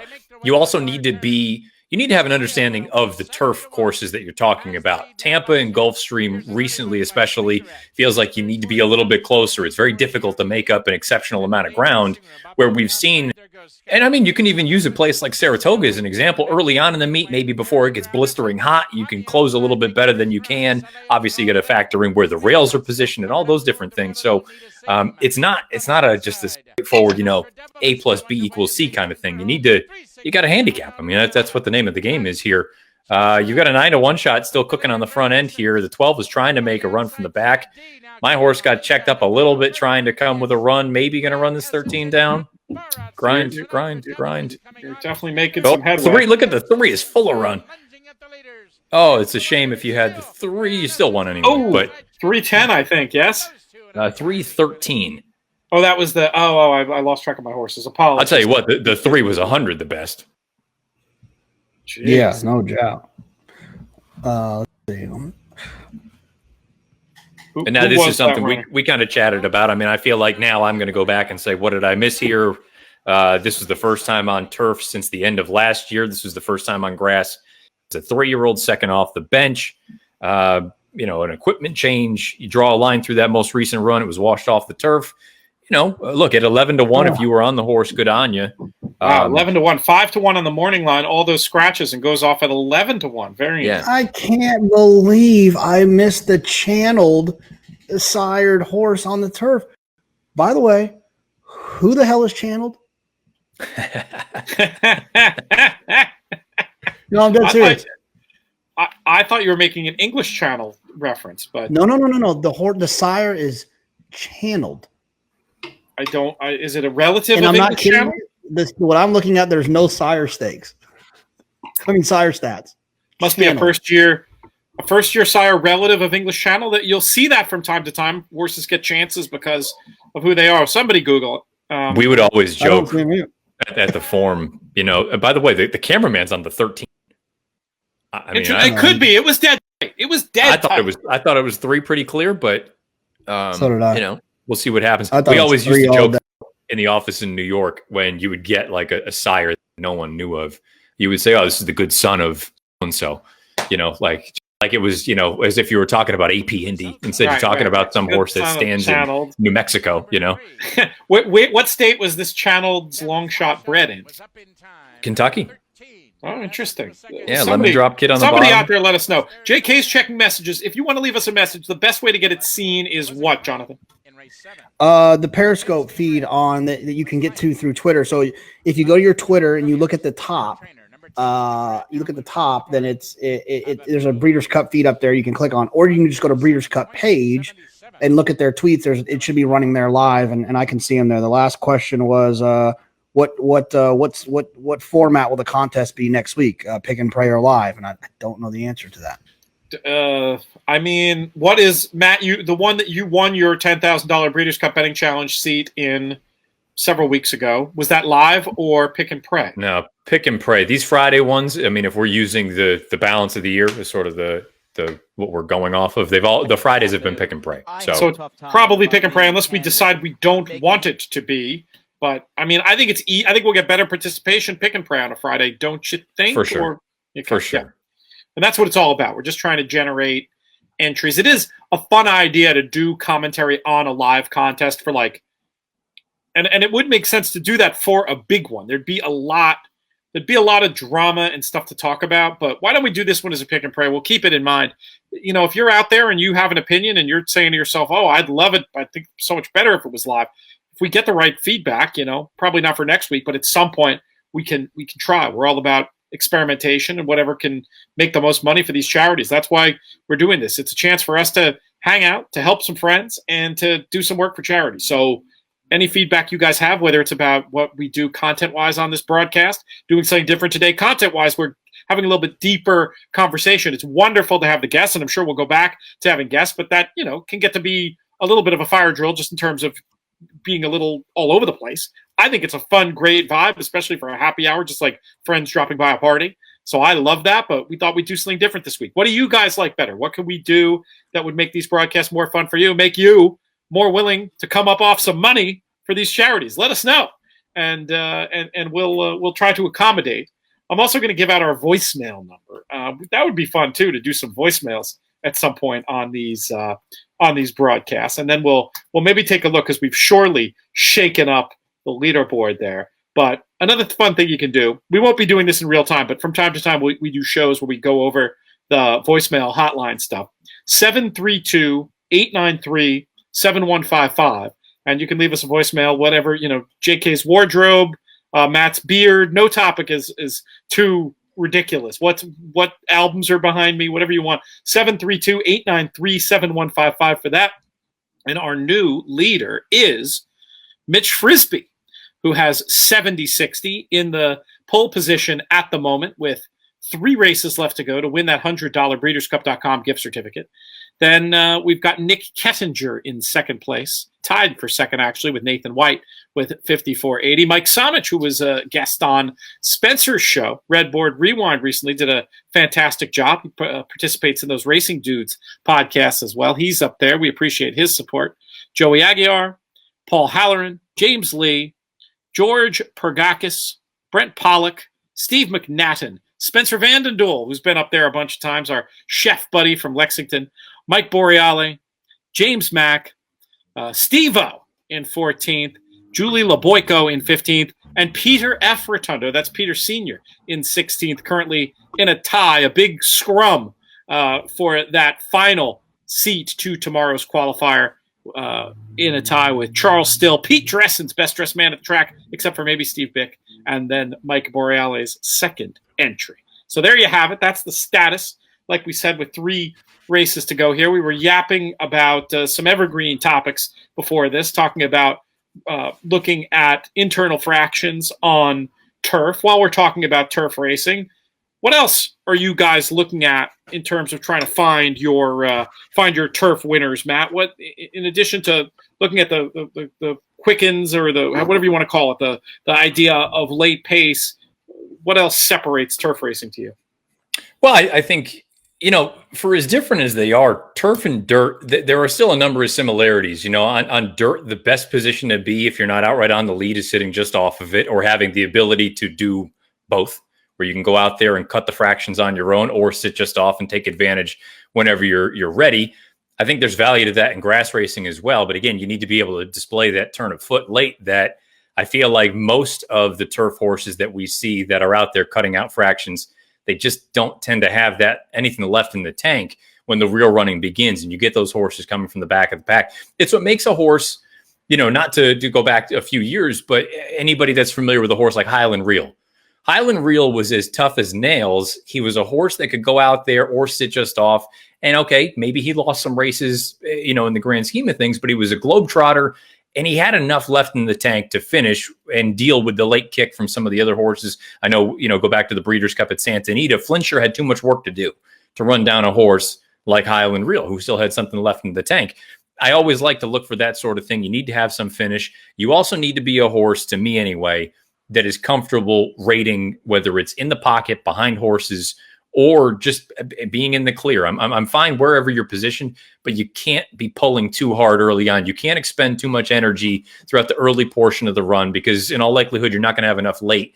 And the late running, for my friends that have, been introduced to the game or newcomers, to me, there's a big difference. And it's as simple as on dirt, they run the fastest early and they slow down progressively. And on turf, typically, they run slow early and they sprint home. And if you don't have anything left in the tank late, it doesn't really matter where you're positioned. You're going to be in a tough position on grass. One idea I'll throw out there before we get some more from you on this, JK, is I think that I want to say connections are more important than on dirt for me. These days, there's so many trainers who excel. I find myself making many fewer trainer-related plays, though sometimes, especially with like marathon grass races, I'm going to be giving extra credit to trainers I really perceive as being able to get horses super fit to stretch out. But something as simple as jockeys, to me, makes, I don't know, am I wrong to say, Jonathan, it makes more of a difference? I feel like you see certain meets where it's like 4 guys win 85% of the grass races. I'm willing to give a horse that doesn't fit as much more of a chance because I think it requires a lot more skill to manage the dynamic that Matt was talking about of the slow early, the fast late, not to mention all the chaos, and just the best riders tend to get the better trips, and the better trips tend to win in American turf racing with the tight turns. True or false? I think whether you agree or not with my premise of turf racing being, 1 in 5 to 6 strides, if you do agree, or at least how I think of it is like, okay, so clearly there's certain guys that have a knack for finding the right time to use those 6. An Irad, a Luis Saez, a Joel Rosario, those guys at Saratoga or wherever you're happening to be at Johnny, they know when to use that spot. When is it on the inner? Do you do it when you're in the turn, off the turn? Do you sit chilly? Do you wait long, or do you wait till you're inside the 8th pole before you get? There's a dynamic there. A lot of subtle things on better horses. As it pertains to trainers, I just feel like a lot of them have figured out how to train turf horses better. I watch a lot of XBTV and we, I love the work shows, and we show works on our Fox broadcast through XBTV as well. And I don't see a lot of horses. I don't see a lot of trainers training turf horses like Chad Brown. So if you're one of those people that's so confused as to why Chad wins so many turf races, there's a couple of reasons. 1, because he trains him like I don't see other people train him. And 2, he has better ones than you. That's why he wins a lot of turf races. Describe the methodology for a minute there. If you watch Chad's works, and I've heard this from people that are close to the situation of what the instructions are, but if you watch Chad's works, he'll work a Sister Charlie and a Uni together, which is very similar to what Bob can do at times. He can work some freaky dirt animals together, but so he'll work Sister Charlie and Uni together. But one thing he'll do is if you let your mount as an exercise rider beat the other one, you're wrong. He wants them head up at the finish. So they're learning to sit off. They're learning to relax. They're learning to sit on the bridle, and they don't run until they are asked. So they learn to shut off. Now he'll have the occasional naughty one, like newspaper of record, and other ones that they don't pan out to be exactly what their talent suggested they would be. But that's when you watch those works, they're always head and head. There's never a turf work with Chad's horses where one of them is a length in front. If you find it for me and then show me another one, and then I'll believe you. They're always together. Now, Bob's horses they'll beat each other up on the dirt, but that's dirt racing. And so I think that's the difference is, and that's even more to me, that's even more confirms my thesis that it's a 6 jump situation. So you teach them to wait until you ask them.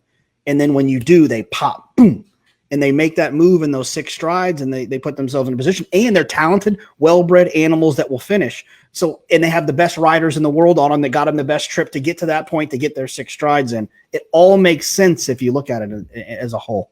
0 minutes to race number 7 at Gulfstream Park. And we should give the people some thoughts on this one, Matt. Who did you pick in the contest? What's your thoughts on this race in general? We have a big favorite here in number 8, Enlisting. Yeah, I don't have anything brilliant to add as far as this race is concerned. I feel like Enlisting is the right horse as far as the level is concerned. Now goes into Barbossa's barn for the first time. Has rattled off a couple of victories. I love that the horse doesn't have to have the lead. Figures to be part of the pace throughout, but is not one of those that's dependent on getting it. Can sit off of a target and still be effective from a numbers standpoint. Seems to check all the boxes. Again, I mean, it's kind of Captain Obvious and even Money Shot. I'm not giving you anything brilliant here. I just think the horse is the best in here. JK, how about you? Where are you in this place? Yeah, look, this might get me in trouble very often, but when I look down and I see that the last 2 figures are better than anything has run on their 10 race form cycle, like I can't try to get cute and give you something else. You know, he's drawn outside, she's drawn outside, excuse me. I mean, she's the most likely winner. And look, it's racing. I made a joke about Charlatan the other day that I'm going to start using more often. If it wasn't a horse race, you couldn't lose.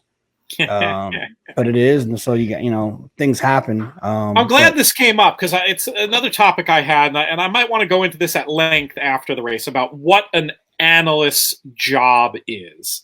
I thought that Benny was being all grumpy on Twitter about it. Was like so astounded that there were 5 analysts for a Gulfstream race, and they had all picked basically the same 1, 2, 3. I did the race on TV.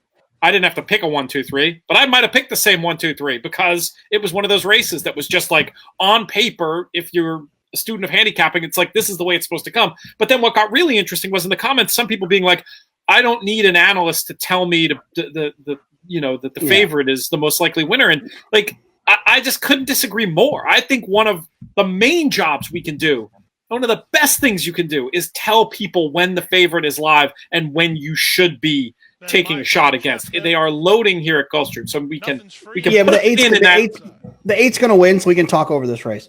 So all right. So what do you think?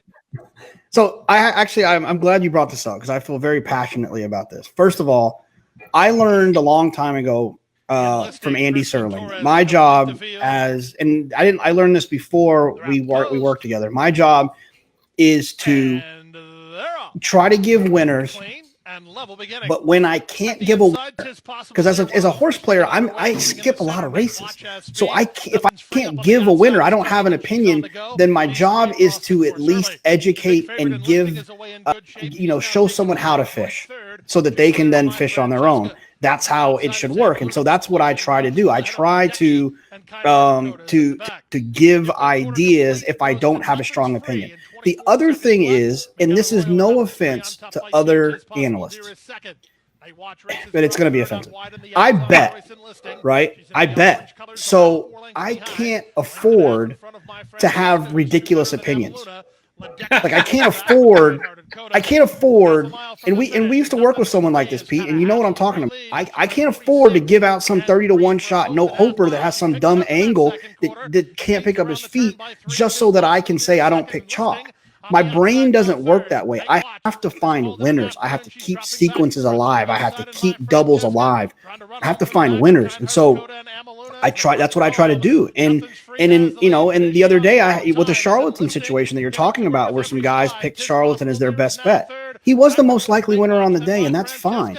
And I'm very proud that I gave out that cold pick 3, with Warriors Charge, who ran second. He didn't win. But, you have to pick winners. People tune in and care what you say for winners. And if you're one of those people that's watching these shows and you're giving people a hard time because they gave you a 1 to 5 shot, you get on TV then. It does me no favors at all for anyone. It gives me no favors for the person who doesn't know what they're doing, or it gives me no favors to the people that are trying to connect tickets for me to get on TV and pick Basin. I don't like Basin. It doesn't do me any favors. It doesn't do you any favors. I like Charlatan. He's going to win. Figure out how to make value with him, and I'm trying to give you options. It's a very tough situation to be in at times. But I think I'm proud of how I handle it. Yeah, I'll give you a 4 to 5 shot. And if you don't like it, then I don't know. Buy some picks. Call on those 1-800 numbers, I guess, and they'll give you a 12 to 1 shot that's still running. I don't know. I really don't know the answer. Listed by 6, by the way. Matt, I got to bring you in. You face a lot of these same challenges, but I do want to say first, JK, and I say this with love because I don't know if folks know this, but Mike Francesa is a close personal family friend. My dad taught him in high school. I've known him forever. Goodness. How am I just finding this out? He came all these years. He came to my dad's wake. Oh my goodness, he's a close personal friend. But you were for a minute there getting very close to Mike's. When he, sometimes he'll hear the criticism and go with the, they pay me a lot of money to do this. You were almost bumping up against that, but in a good way. Matt Bernier, how do you answer this question of what an analyst's job is? Look, the interesting thing is, I feel like if you polled 10 different people that do this sort of thing, whether it's on TV or podcast or radio or whatever it may be, you're not going to get 10 different answers, but you might get 6. And it's the way that I've always gone about it. And perhaps it's stemming from the contest side of things. And maybe the sort of upbringing or the cutting my teeth in the idea of, to win one of these, I don't want to say a pick and pray, but to win one of these contests or win the NHC, in all likelihood, it's not going to chalk out for 3 days. You need to have some prices in there. And I try to make it abundantly clear that I'm going to take prices, but if there's a 3 to 5 shot like we just saw, I'm not going to try to beat the horse. I'm not going to, and I almost feel like I would be doing you a disservice to just sit there and say you know what? Maybe you want to throw this one in there. If you want to have an opinion, you want to take a shot against, that's entirely up to you. I'm not going to argue with you. I'm going to say, good luck. I hope it works. But, and this is coming from someone who genuinely, I will do everything in my power not to take the favorite, regardless of the price. I will try to find ways to work around it or find some sort of an alternative that maybe is a little bit more, I don't want to say outside the box again, but you got to kind of make a little bit of a twisted opinion to come up with a horse like this. And it's kind of what I've tried to do with the podcast, where someone, I think in episode 2, they were like, hey, what do you think about every public pick you give out, tracking all the numbers? And I said, I'm fine with that, because no one really knew this, but when I was at the Racing Forum, every single video that we did, I tracked positive or negative ROI. And the idea for me is I'm only going to play the horses that I think fit in spots like this. So I kind of take pride in the idea that of all the 120 horses I've given out on the podcast or on Twitter or wherever else, the average odds are almost 8 to 1. But I'd be lying if I said there weren't some 3 to 5 shots in there, because I look at it and go, what's the point of me trying to beat a horse like this? Jonathan brought up Charlatan last weekend. Charlatan would have needed something that you can't necessarily, or you can't predict to happen. He would have needed to stumble out of the gate. He would have needed the rider to fall off. He would have needed something crazy to happen for him to not make the front, control the pace, and just go off and win the way that he did. And to me, at that point, if I'm just purely speculating of maybe he doesn't break, that's not enough for me to sit there and say I'm going to take a shot against him. Now, I also don't want to get that misconstrued, in that I've made it abundantly clear as well. If Charlatan ever needs to pass a horse, I don't know that he can, because he hasn't had to prove it yet. So there's always going to be a part of me that looks at him and says, at 2 to 5, if I can find someone I'm genuinely interested in, I will take a shot against him. But to date, there's a real scenario that he's just that fast that he may never need to pass a horse. And I can't hold that against him. And I'm also not going to try to reinvent the wheel. If he's going to make the front by himself and he's just faster than everyone else, I feel like I'd be doing anyone that's listening or paying attention a disservice to try to steer him in a different direction. As you two were talking, you go ahead, JK. Sorry, real quick, and I don't have 3 minutes to explain the race. Right. I tell you what, that's one of those things. I don't think people give enough thought to that. And I'm not trying to have people like cry over the idea of somebody doing public analysis. No, we're not complaining. We're just trying to explain and think about this. But like the idea of, in a perfect world, I would have 10 minutes to sit here and explain to you the reasoning for all the horses in the race and all this, that, and the other thing. But in reality, you got about 15 seconds. And then you guys know when you know Matt, Pete, you've done it, in Sky Sports and on the podcast, and I've experienced as well.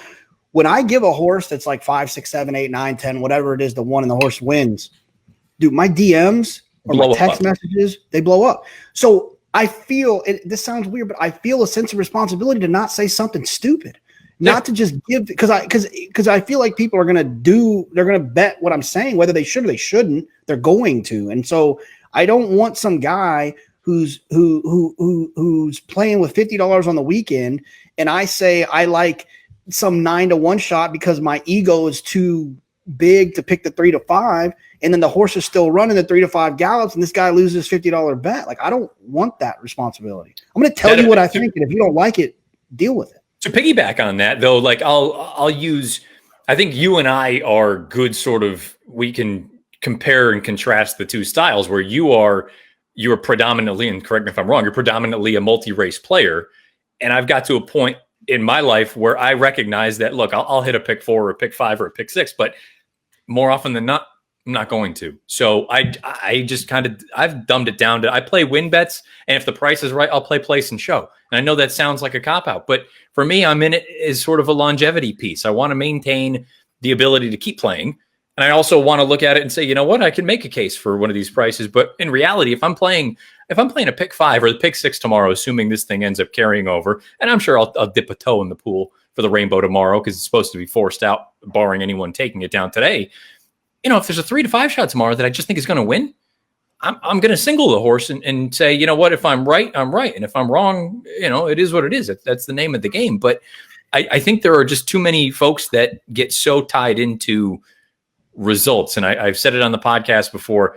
If you wanted to, and literally, if all you did was pick the favorite, you'd win 37.5% of the time or whatever the statistic is. And you'd be one of the greatest public handicappers if you care about picking winners. I don't necessarily, I want to pick winners, don't get me wrong. But when push comes to shove, are you in the black or are you in the red at the end of the year on the ledger? Yeah. And if you're not in the black, I'm not saying that you're a loser if you end up down for the year. Don't get me wrong. I've been there before. But from my standpoint, I need to be helping you try to get into the black, and just picking nothing but 3 to 5 shots isn't going to do that. That's where I end up kind of falling into the thing. That's an important thing, Pete. You and I have talked about this a lot privately and also on the show on our podcast, is that there's the positive EV snobs that exist in this racing world, right? Yeah, people that are always wanting to point out that that's not a positive expected value play.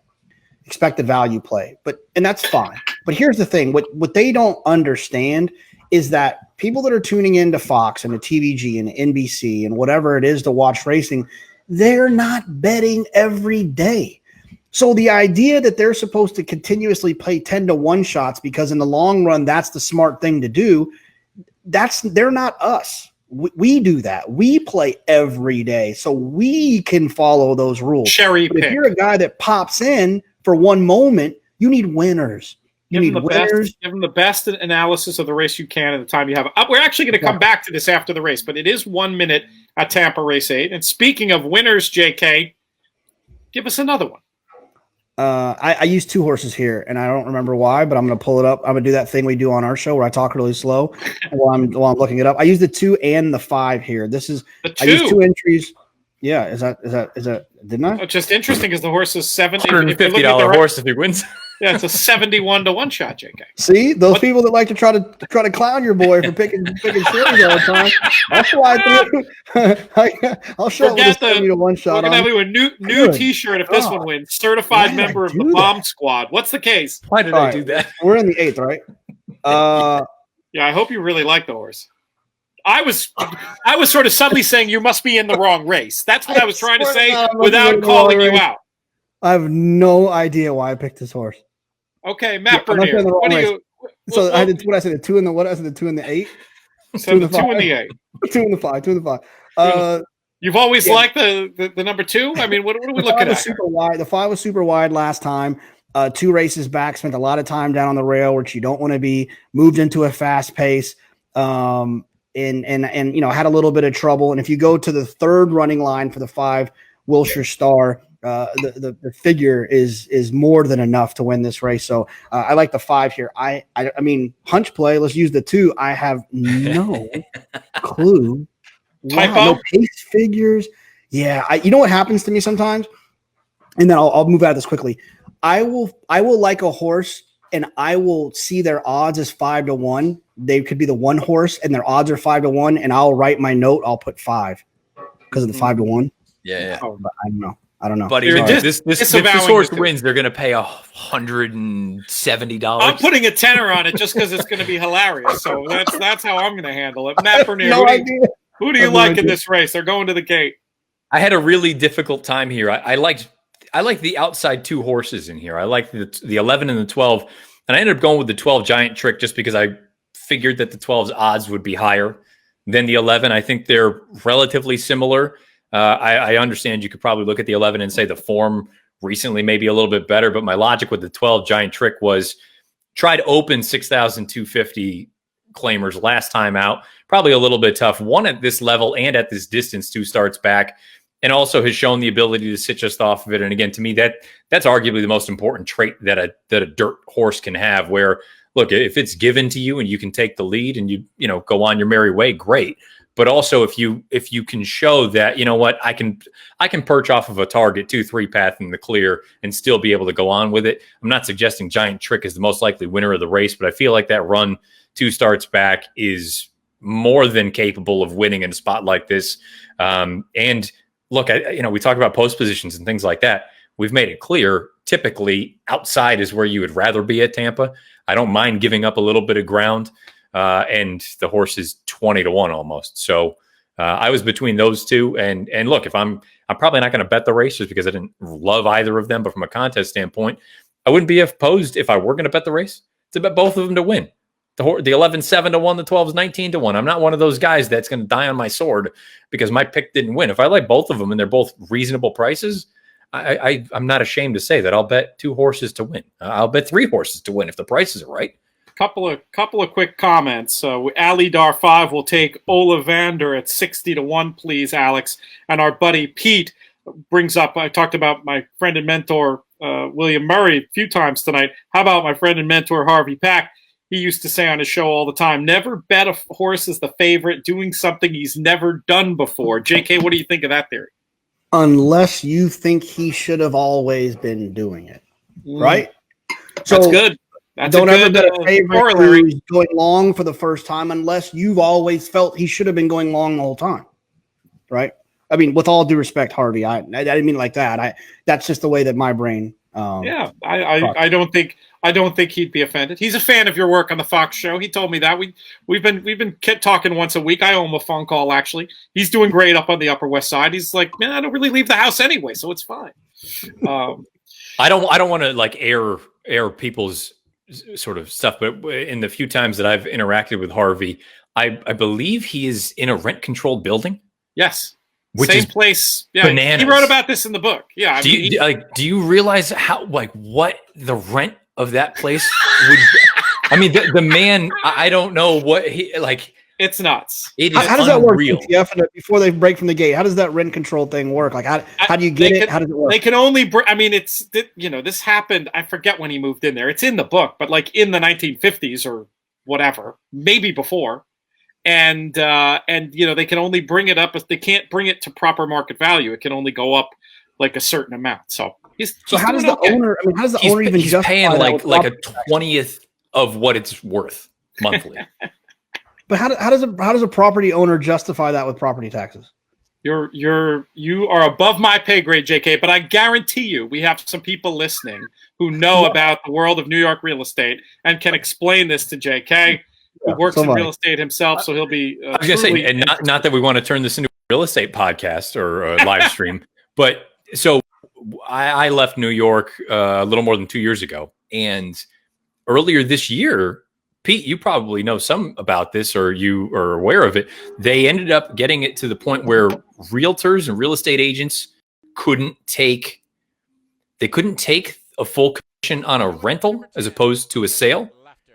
So, which was a giant thing where a lot of real estate agents in New York City, all they did was they just dealt with rentals because they were getting a full month's rent, which was the commission out of it. And around in, where I lived and where you live, I mean, we were paying $3,000 a month for a shoebox. Yeah. So, somebody got you hooked up with that. They were made in the shade for a little while, and if you do 2 of those a month, you're not doing bad, and they changed that rule. And I don't know. I've always thought it would be a great book to get like the real dirt, the real skinny, a year in the life of New York real estate. Like you pick like 4 characters, you do that kind of book and you really like air all the dirty. It could be fascinating. All right. They are off at Tampa. Let's see how this Ollivander or whatever the name is gets on for you, JK. You're actually not in a bad spot with your accidental pick. I hope this horse wins so much. I didn't even bet on the horse, and I hope that. I'll be getting very drunk tonight if the 2 wins. My 12's about to get eased anyway, but look at this deuce. This deuce is the 2 wins. The 2 wins. The 2 wins. I'm going to tweet like some long tweet explanation as to why I used it. Oh, it would just be so good. I used the 5 too, right? Yes, the 5 was your other one. So you may hit the exact eating weasel. He's got an 18 to 1 shot and a 70 to 1 shot. Stop it! Oh, come on, finish with this horse. I mean, I hated the how you cornered there. Okay. By the way, the deuce is running up the rail. Come on with this 2. Come here, 5. What if I hit the exacta? Oh, that's what I'm rooting for. I don't think that's going to happen, but you are home and hosed down with this 5 $40 horse. Won by as much as the 3 to 5 shot in the other race. JK, we need a new T-shirt for you, my friend. Great work, nice job. That's going to get some donations. Oh my God! Wilshire Star. Turn back in distance. Give us the case again, JK. I know you did honestly before. I know this one. I think I know the Wilshire Star one. It was you said it before the race. You were definitely this was a real pick. It was the 3 races back. It ran fast. The 3 races back. Yeah. And then but then also it might have been like the pace figures in the middle of the race. It was bet the last 2 times, didn't run so well. I don't know. I mean, it's not that creative, but I picked them, so I can't. I'm not embarrassed about it. Even though I do, I still don't know how the hell I picked 2. I tell you what, when the 2 started to rally again on the inside, I was like, oh my God. If it wasn't Tampa, you might have run 1st and 3rd. Exactly. If it was anywhere but Tampa. Speaking of taking horses down on the bad rail, what about this Eddie Arcaro in the virtual Kentucky Derby? He has the thing sewn up, goes down to the rail in deep stretch, and lets that Secretariat go and beat him. I was flabbergasted. I know some real riders that do that too. I won't call their names out. Gary Stevens and Mig will get mad at me for criticizing them, so I won't do it. But. Hey, I know Secretariat won, but am I wrong to think that just like from a handicapping standpoint, given the way that he ran in those first 2 legs of the Triple Crown, isn't it unlikely that against other Triple Crown winners that would work? Am I wrong to say that? I hear what you're saying. Unless you think he is just like 100 lengths the best. But that was the Derby, though, so it was the first leg. Well, but I guess I'm including the Preakness too when he makes that wild move. Preakness was the weird early move. The Derby, he found a little bit of trouble, but was 100 the best. But I see your point about, against better, kind of what Jonathan has talked about in the past. That, like, how did you earn the fig? Like, how did you win the race against other Triple Crown winners? Doesn't that seem kind of unlikely unless he is just genuinely like Pegasus? He got a perfect trip in the virtual Kentucky Derby. I can say that much, and that can be the difference. It's like assuming the ability and then putting it together with the lucky trip, as opposed to American Pharaoh getting all kinds of knocked around. I thought he acquitted himself pretty well, all things considered. All right, we have a new leader. You have another line on the. I don't know that we'll return to the virtual Derby, JK. So get in your line 15th. now. I'm in 15th. No, you're in 15th. On that Triple Crown winners. No, I'm worried about me being in 15th. Mike Samich, our man, in first place right now, 113.80. These are some scores for a 7-race pick and pray, folks. Yeah. Paul Halloran, Julie LeBoyko, Nicholas Hemming Sen, Alex Hoffbauer, Kevin Dugan, Mitch Frisbee, Ben Burkett, Alex Cox. We know Alex, don't we, JK? Is that a guy we know? Yeah. Barbara Small, William Arts, James Henry, the Man in Black, Joe Corey, our buddy, George Pergakis, Jonathan Kitchen, the People's Champion, and Rory Arnold, in a tie with 2 Michael Bachik entries. So he's in a great position to get himself up there. James Henry, the Man in Black, texted me, and you need to hear this if you didn't know. He said, "Pattern, you must have been to patternplays.com today. LOL. There's no patternplays.com. Don't go there." But yeah, God knows what that is. James Henry has this macrame pattern. Or something. He has this pattern. We've had a lot of drinks together. We are really good friends. We've had 3-hour car rides together, 7-hour Eddie Logan days. Myself, Duke Matisse, Tom Lute, and others. He will not tell any of us what the pattern is. I'd sooner give out my social security number to the Pick 3 boys than James Henry would give out the pattern. He won't give it to us. He won't give it to us. But he did get his longtime girlfriend that if something happens to him, she knows it and she'll tell it to us. I'm dead serious. He'll bequeath the pattern with the rest of his staples. He comes up with these 18, 20, 48 to 1 shots, and he singles them in pick 5s and 6s. I've been the beneficiary. I ever tell you, I think we got time for this. 1 minute. Plenty of time. How I met James Henry. Do you know this story, JK?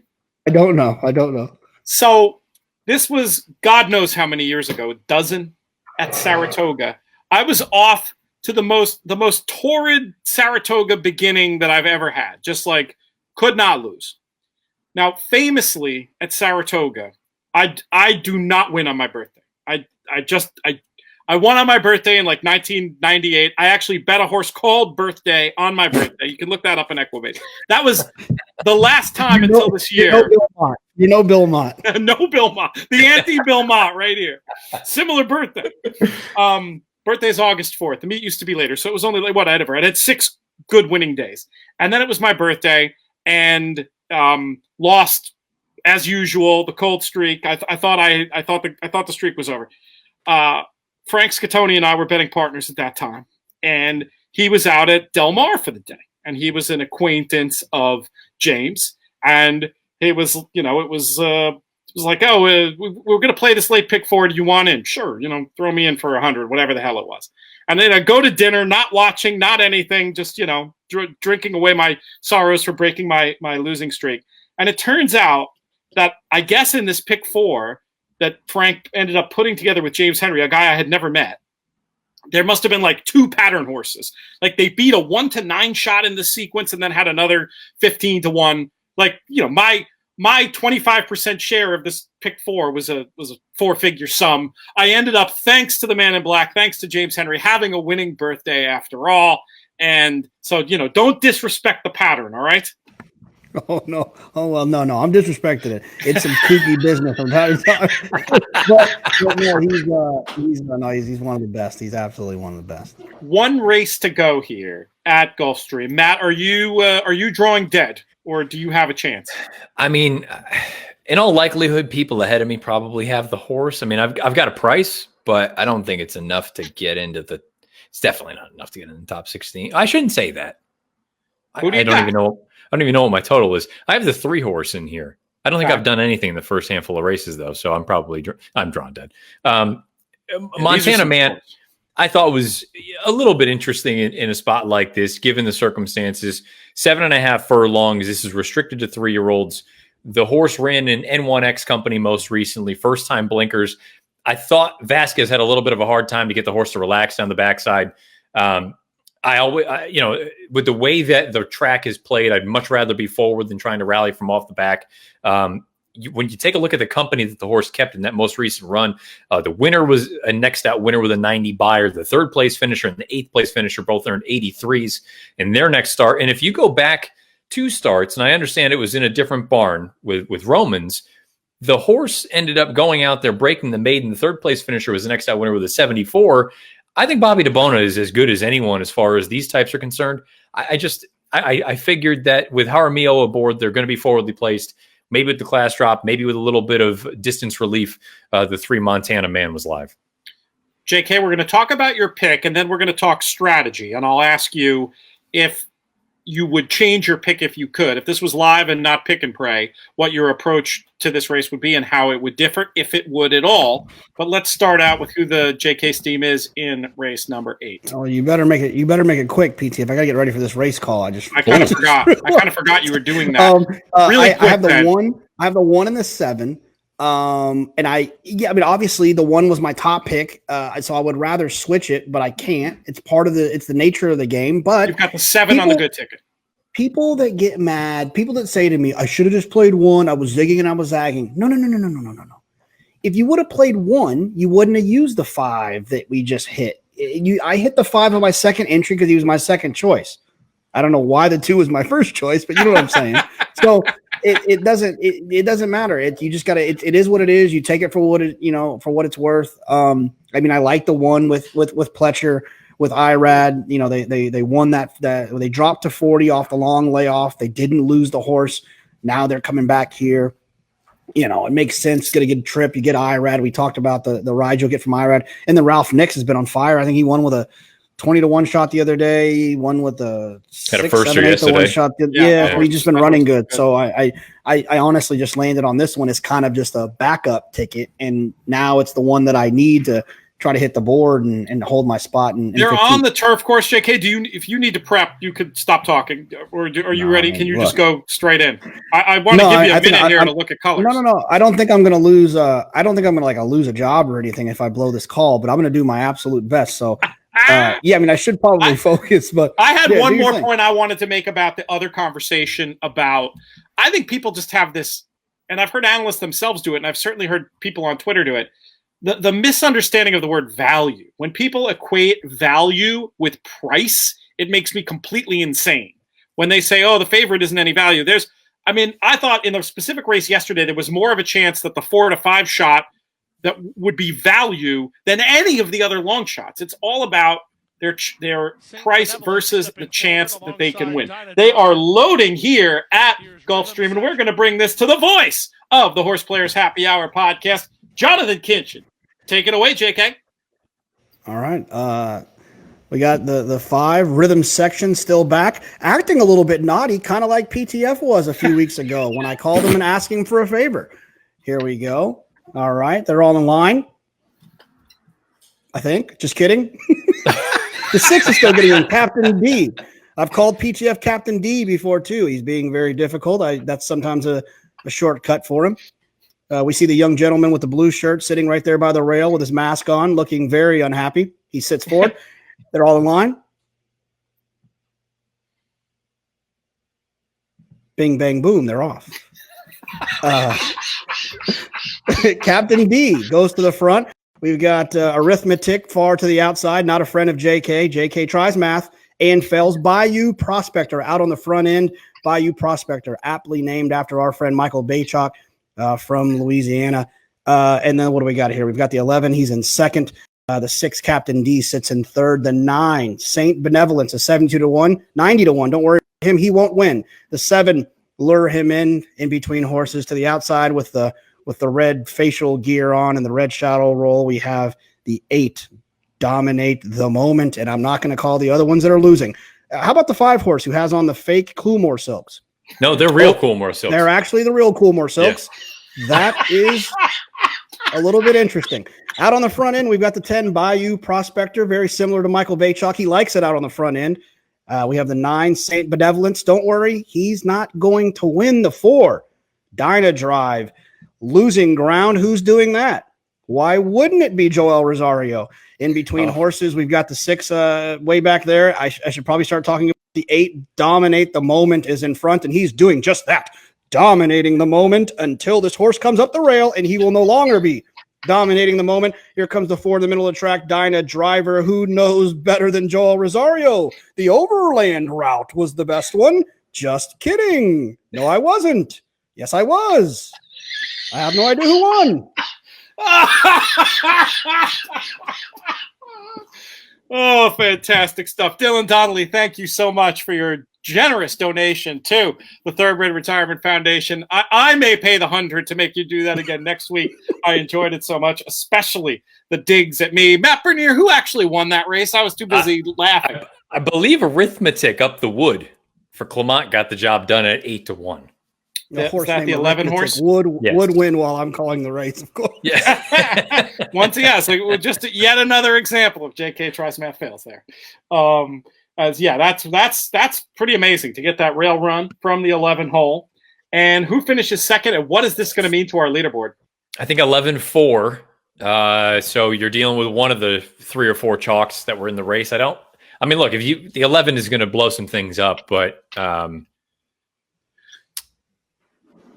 you know what, JK, you probably are going to get off as far as the call is concerned, because even seasoned callers, with a horse that's buried down on the inside and there's a million horses spread out across the track, you occasionally pick them up late.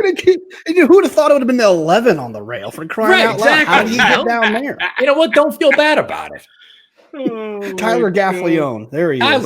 Tyler. I'm just kidding. By the way, I think Joel's phenomenal, by the way. I just put my head down when I heard that dig. Yeah, you were sounding really bitter about that. What's the story there? Honestly, Pete, if you've never called a race before, which you obviously haven't, it's very stressful in the middle of it. You just kind of latch on to whatever you can grab onto. And I looked down and saw that was Joel, and he was wide. And then I don't. You decided to take the Mickey. Yeah, I actually thought he was going to win, but obviously. The overland route, indeed. Arithmetic gets the job done at 8-1. It is Dyna Drive in second at 3-1. Take a scan through this leaderboard, JK, and tell us what this is going to mean. I assume you have no chance of holding position as low down as you were. Mike Bachok had 2 entries. Did he have one of those 2 horses on one of them? He did. He didn't have the one named after him, but he had that one. Yeah, look, this is the second time I've been in. Going into the last race, I've been in it, and then I got snapped. Yeah, there's a bunch of people with the 11. Brent Pollock, Charles Still, Mike Burrell, James Mack, Sean Pillar, Michael Foster, and then who ran second? The 4? Yes, Dyna Drive. There's someone in Nick Kettinger is in 19th with the 4, so he'll get second place points to pass. So, yeah, Bachok will get in, and then me and Joe Corey, I think we're in trouble. The Jazz Man might be in trouble too, James Henry. James Henry, the man in black, might slip out of the top 16. We're going to see it all in a minute when these results go official. If an analyst had time, I think the best job they could do is to really give a view on the race. And I know when you guys were saying it was really resonating with me, I never have to deal with that 15 seconds nonsense. Like in 15 seconds, you got no shot at giving a view on the race. You really just need to give a pick. And that's something I should maybe be more appreciative about in the role that I have on the podcast and on Sky, that I get to, I get to really give a view and sort of say if I think it's going to be, if it's between 3 horses, if it's a spread race, if the favorite stinks. Like I can get into all that stuff. You guys can't. That's a real advantage that I have in my role. And then the other advantage that I have is the ability to, when I'm giving my 3 picks I give at the beginning of the night, it's fixed odds. So it's kind of funny. I'm kind of in a weird way, if I give out a horse at 6-1 and they go off at 2-1, before they pop the gate, I feel like I've won. Because if you're giving people the best of the number, you're doing your job. Of course, I haven't figured out what to do then when that race comes up and I'm asked what my pick is again. now my horse that I gave in the morning is no longer a price you can bet. So I feel like a smug jerk if I'm just like, well, I'm on at 6-1. Doesn't that audience understands that though, right? I think they understand it, but I just still don't know what to say in the moment. And here we have it. Mike Somich wins the $100 to breederscup.com. Go check it out. Lots of great merchandise there, including lots of things wearing. Paul Halloran gets the $50 gift certificate for second. Third is Ben Burkett. Fourth, Julie Leboyko. Fifth, Michael Bachik gets it done with that nice 8-1 in the last. Good picking by the $1 Million Man. Brother Mike. Brother Mike, indeed. Nick Hemmingson in sixth. Alex Hoffbauer, seventh. William Arts in eighth. Kevin Dugan in ninth. Mitch Frisbee in 10th. Brent Pollock in 11th. George Pergakis had a nice day and finishes in 12th. Alex Cox in 13th. Barbara Small in 14th. James Henry manages to grimly hang on to the 15th spot. And in 16th, or is this a heater? No. Charles Still gets the final spot by 40 cents. 66.80 being the cut line. Godspeed to all y'all playing in tomorrow's Breeders' Cup qualifier over at horseplayers.com. Folks can buy their way in and check it out. It's going to be a lot of fun, and we'll be back next week as well. Yes, JK, a closing thought. You say y'all? I threw it in there. I heard y'all. I threw it in there for you. I think I do like it. Your boy, huh? I throw it into the Brits. I throw it into the Brits so I can sound really American. That's the idea. I got to be careful. I don't, start speaking in their parlance. I gotta keep it real with the occasional y'all. This is the United States of America, after all. Matt Bernier, thank you so much. Fantastic contributions as always, folks. Check him out on the In the Money Media Network. You can subscribe directly to his show at iTunes, and we'd appreciate it if you subscribe and rated with 5 stars, of course, all of the shows on the network. If you just look for us wherever you get your podcasts, In the Money Media, you can find all of our horse racing shows. We'll talk more about the array in that lineup next week. But Matt Bernier really just doing fantastic work over there. Can't thank you enough. JK, you've really stepped up in a big way. These JK+1 shows are killing it. I'm still a little bit behind. I've listened to a little of every one and all of the McCarthy one, but great stuff. You're going to want to check that out. And then that's going to do it. We're going to thank my guys here, JK and Matt Bernier. We'll thank our friends at Breeders' Cup, especially Peter Rotundo Jr., doing great work, and horseplayers.com as well. Our charities, remember, you can donate to them. You can play in these games. There's a lot of ways you can help during this tricky time, and we really appreciate your support. And that's why I want to thank most of all you, the viewers and listeners tuning into these shows, making them so much fun to do. I can't appreciate that. I can't express my appreciation enough. This show's been a production of Breeders' Cup and In the Money Media. Our executive producer, I guess, is Peter Rotundo. I'm Peter Thomas Fornatel. Oh, I got to give the quick shout out to producer Craig, a.k.a. DJ Unstable, doing a great job directing, really, these shows and producing. So thanks to him. I'm Peter Thomas Fornatel. May you win all your photos.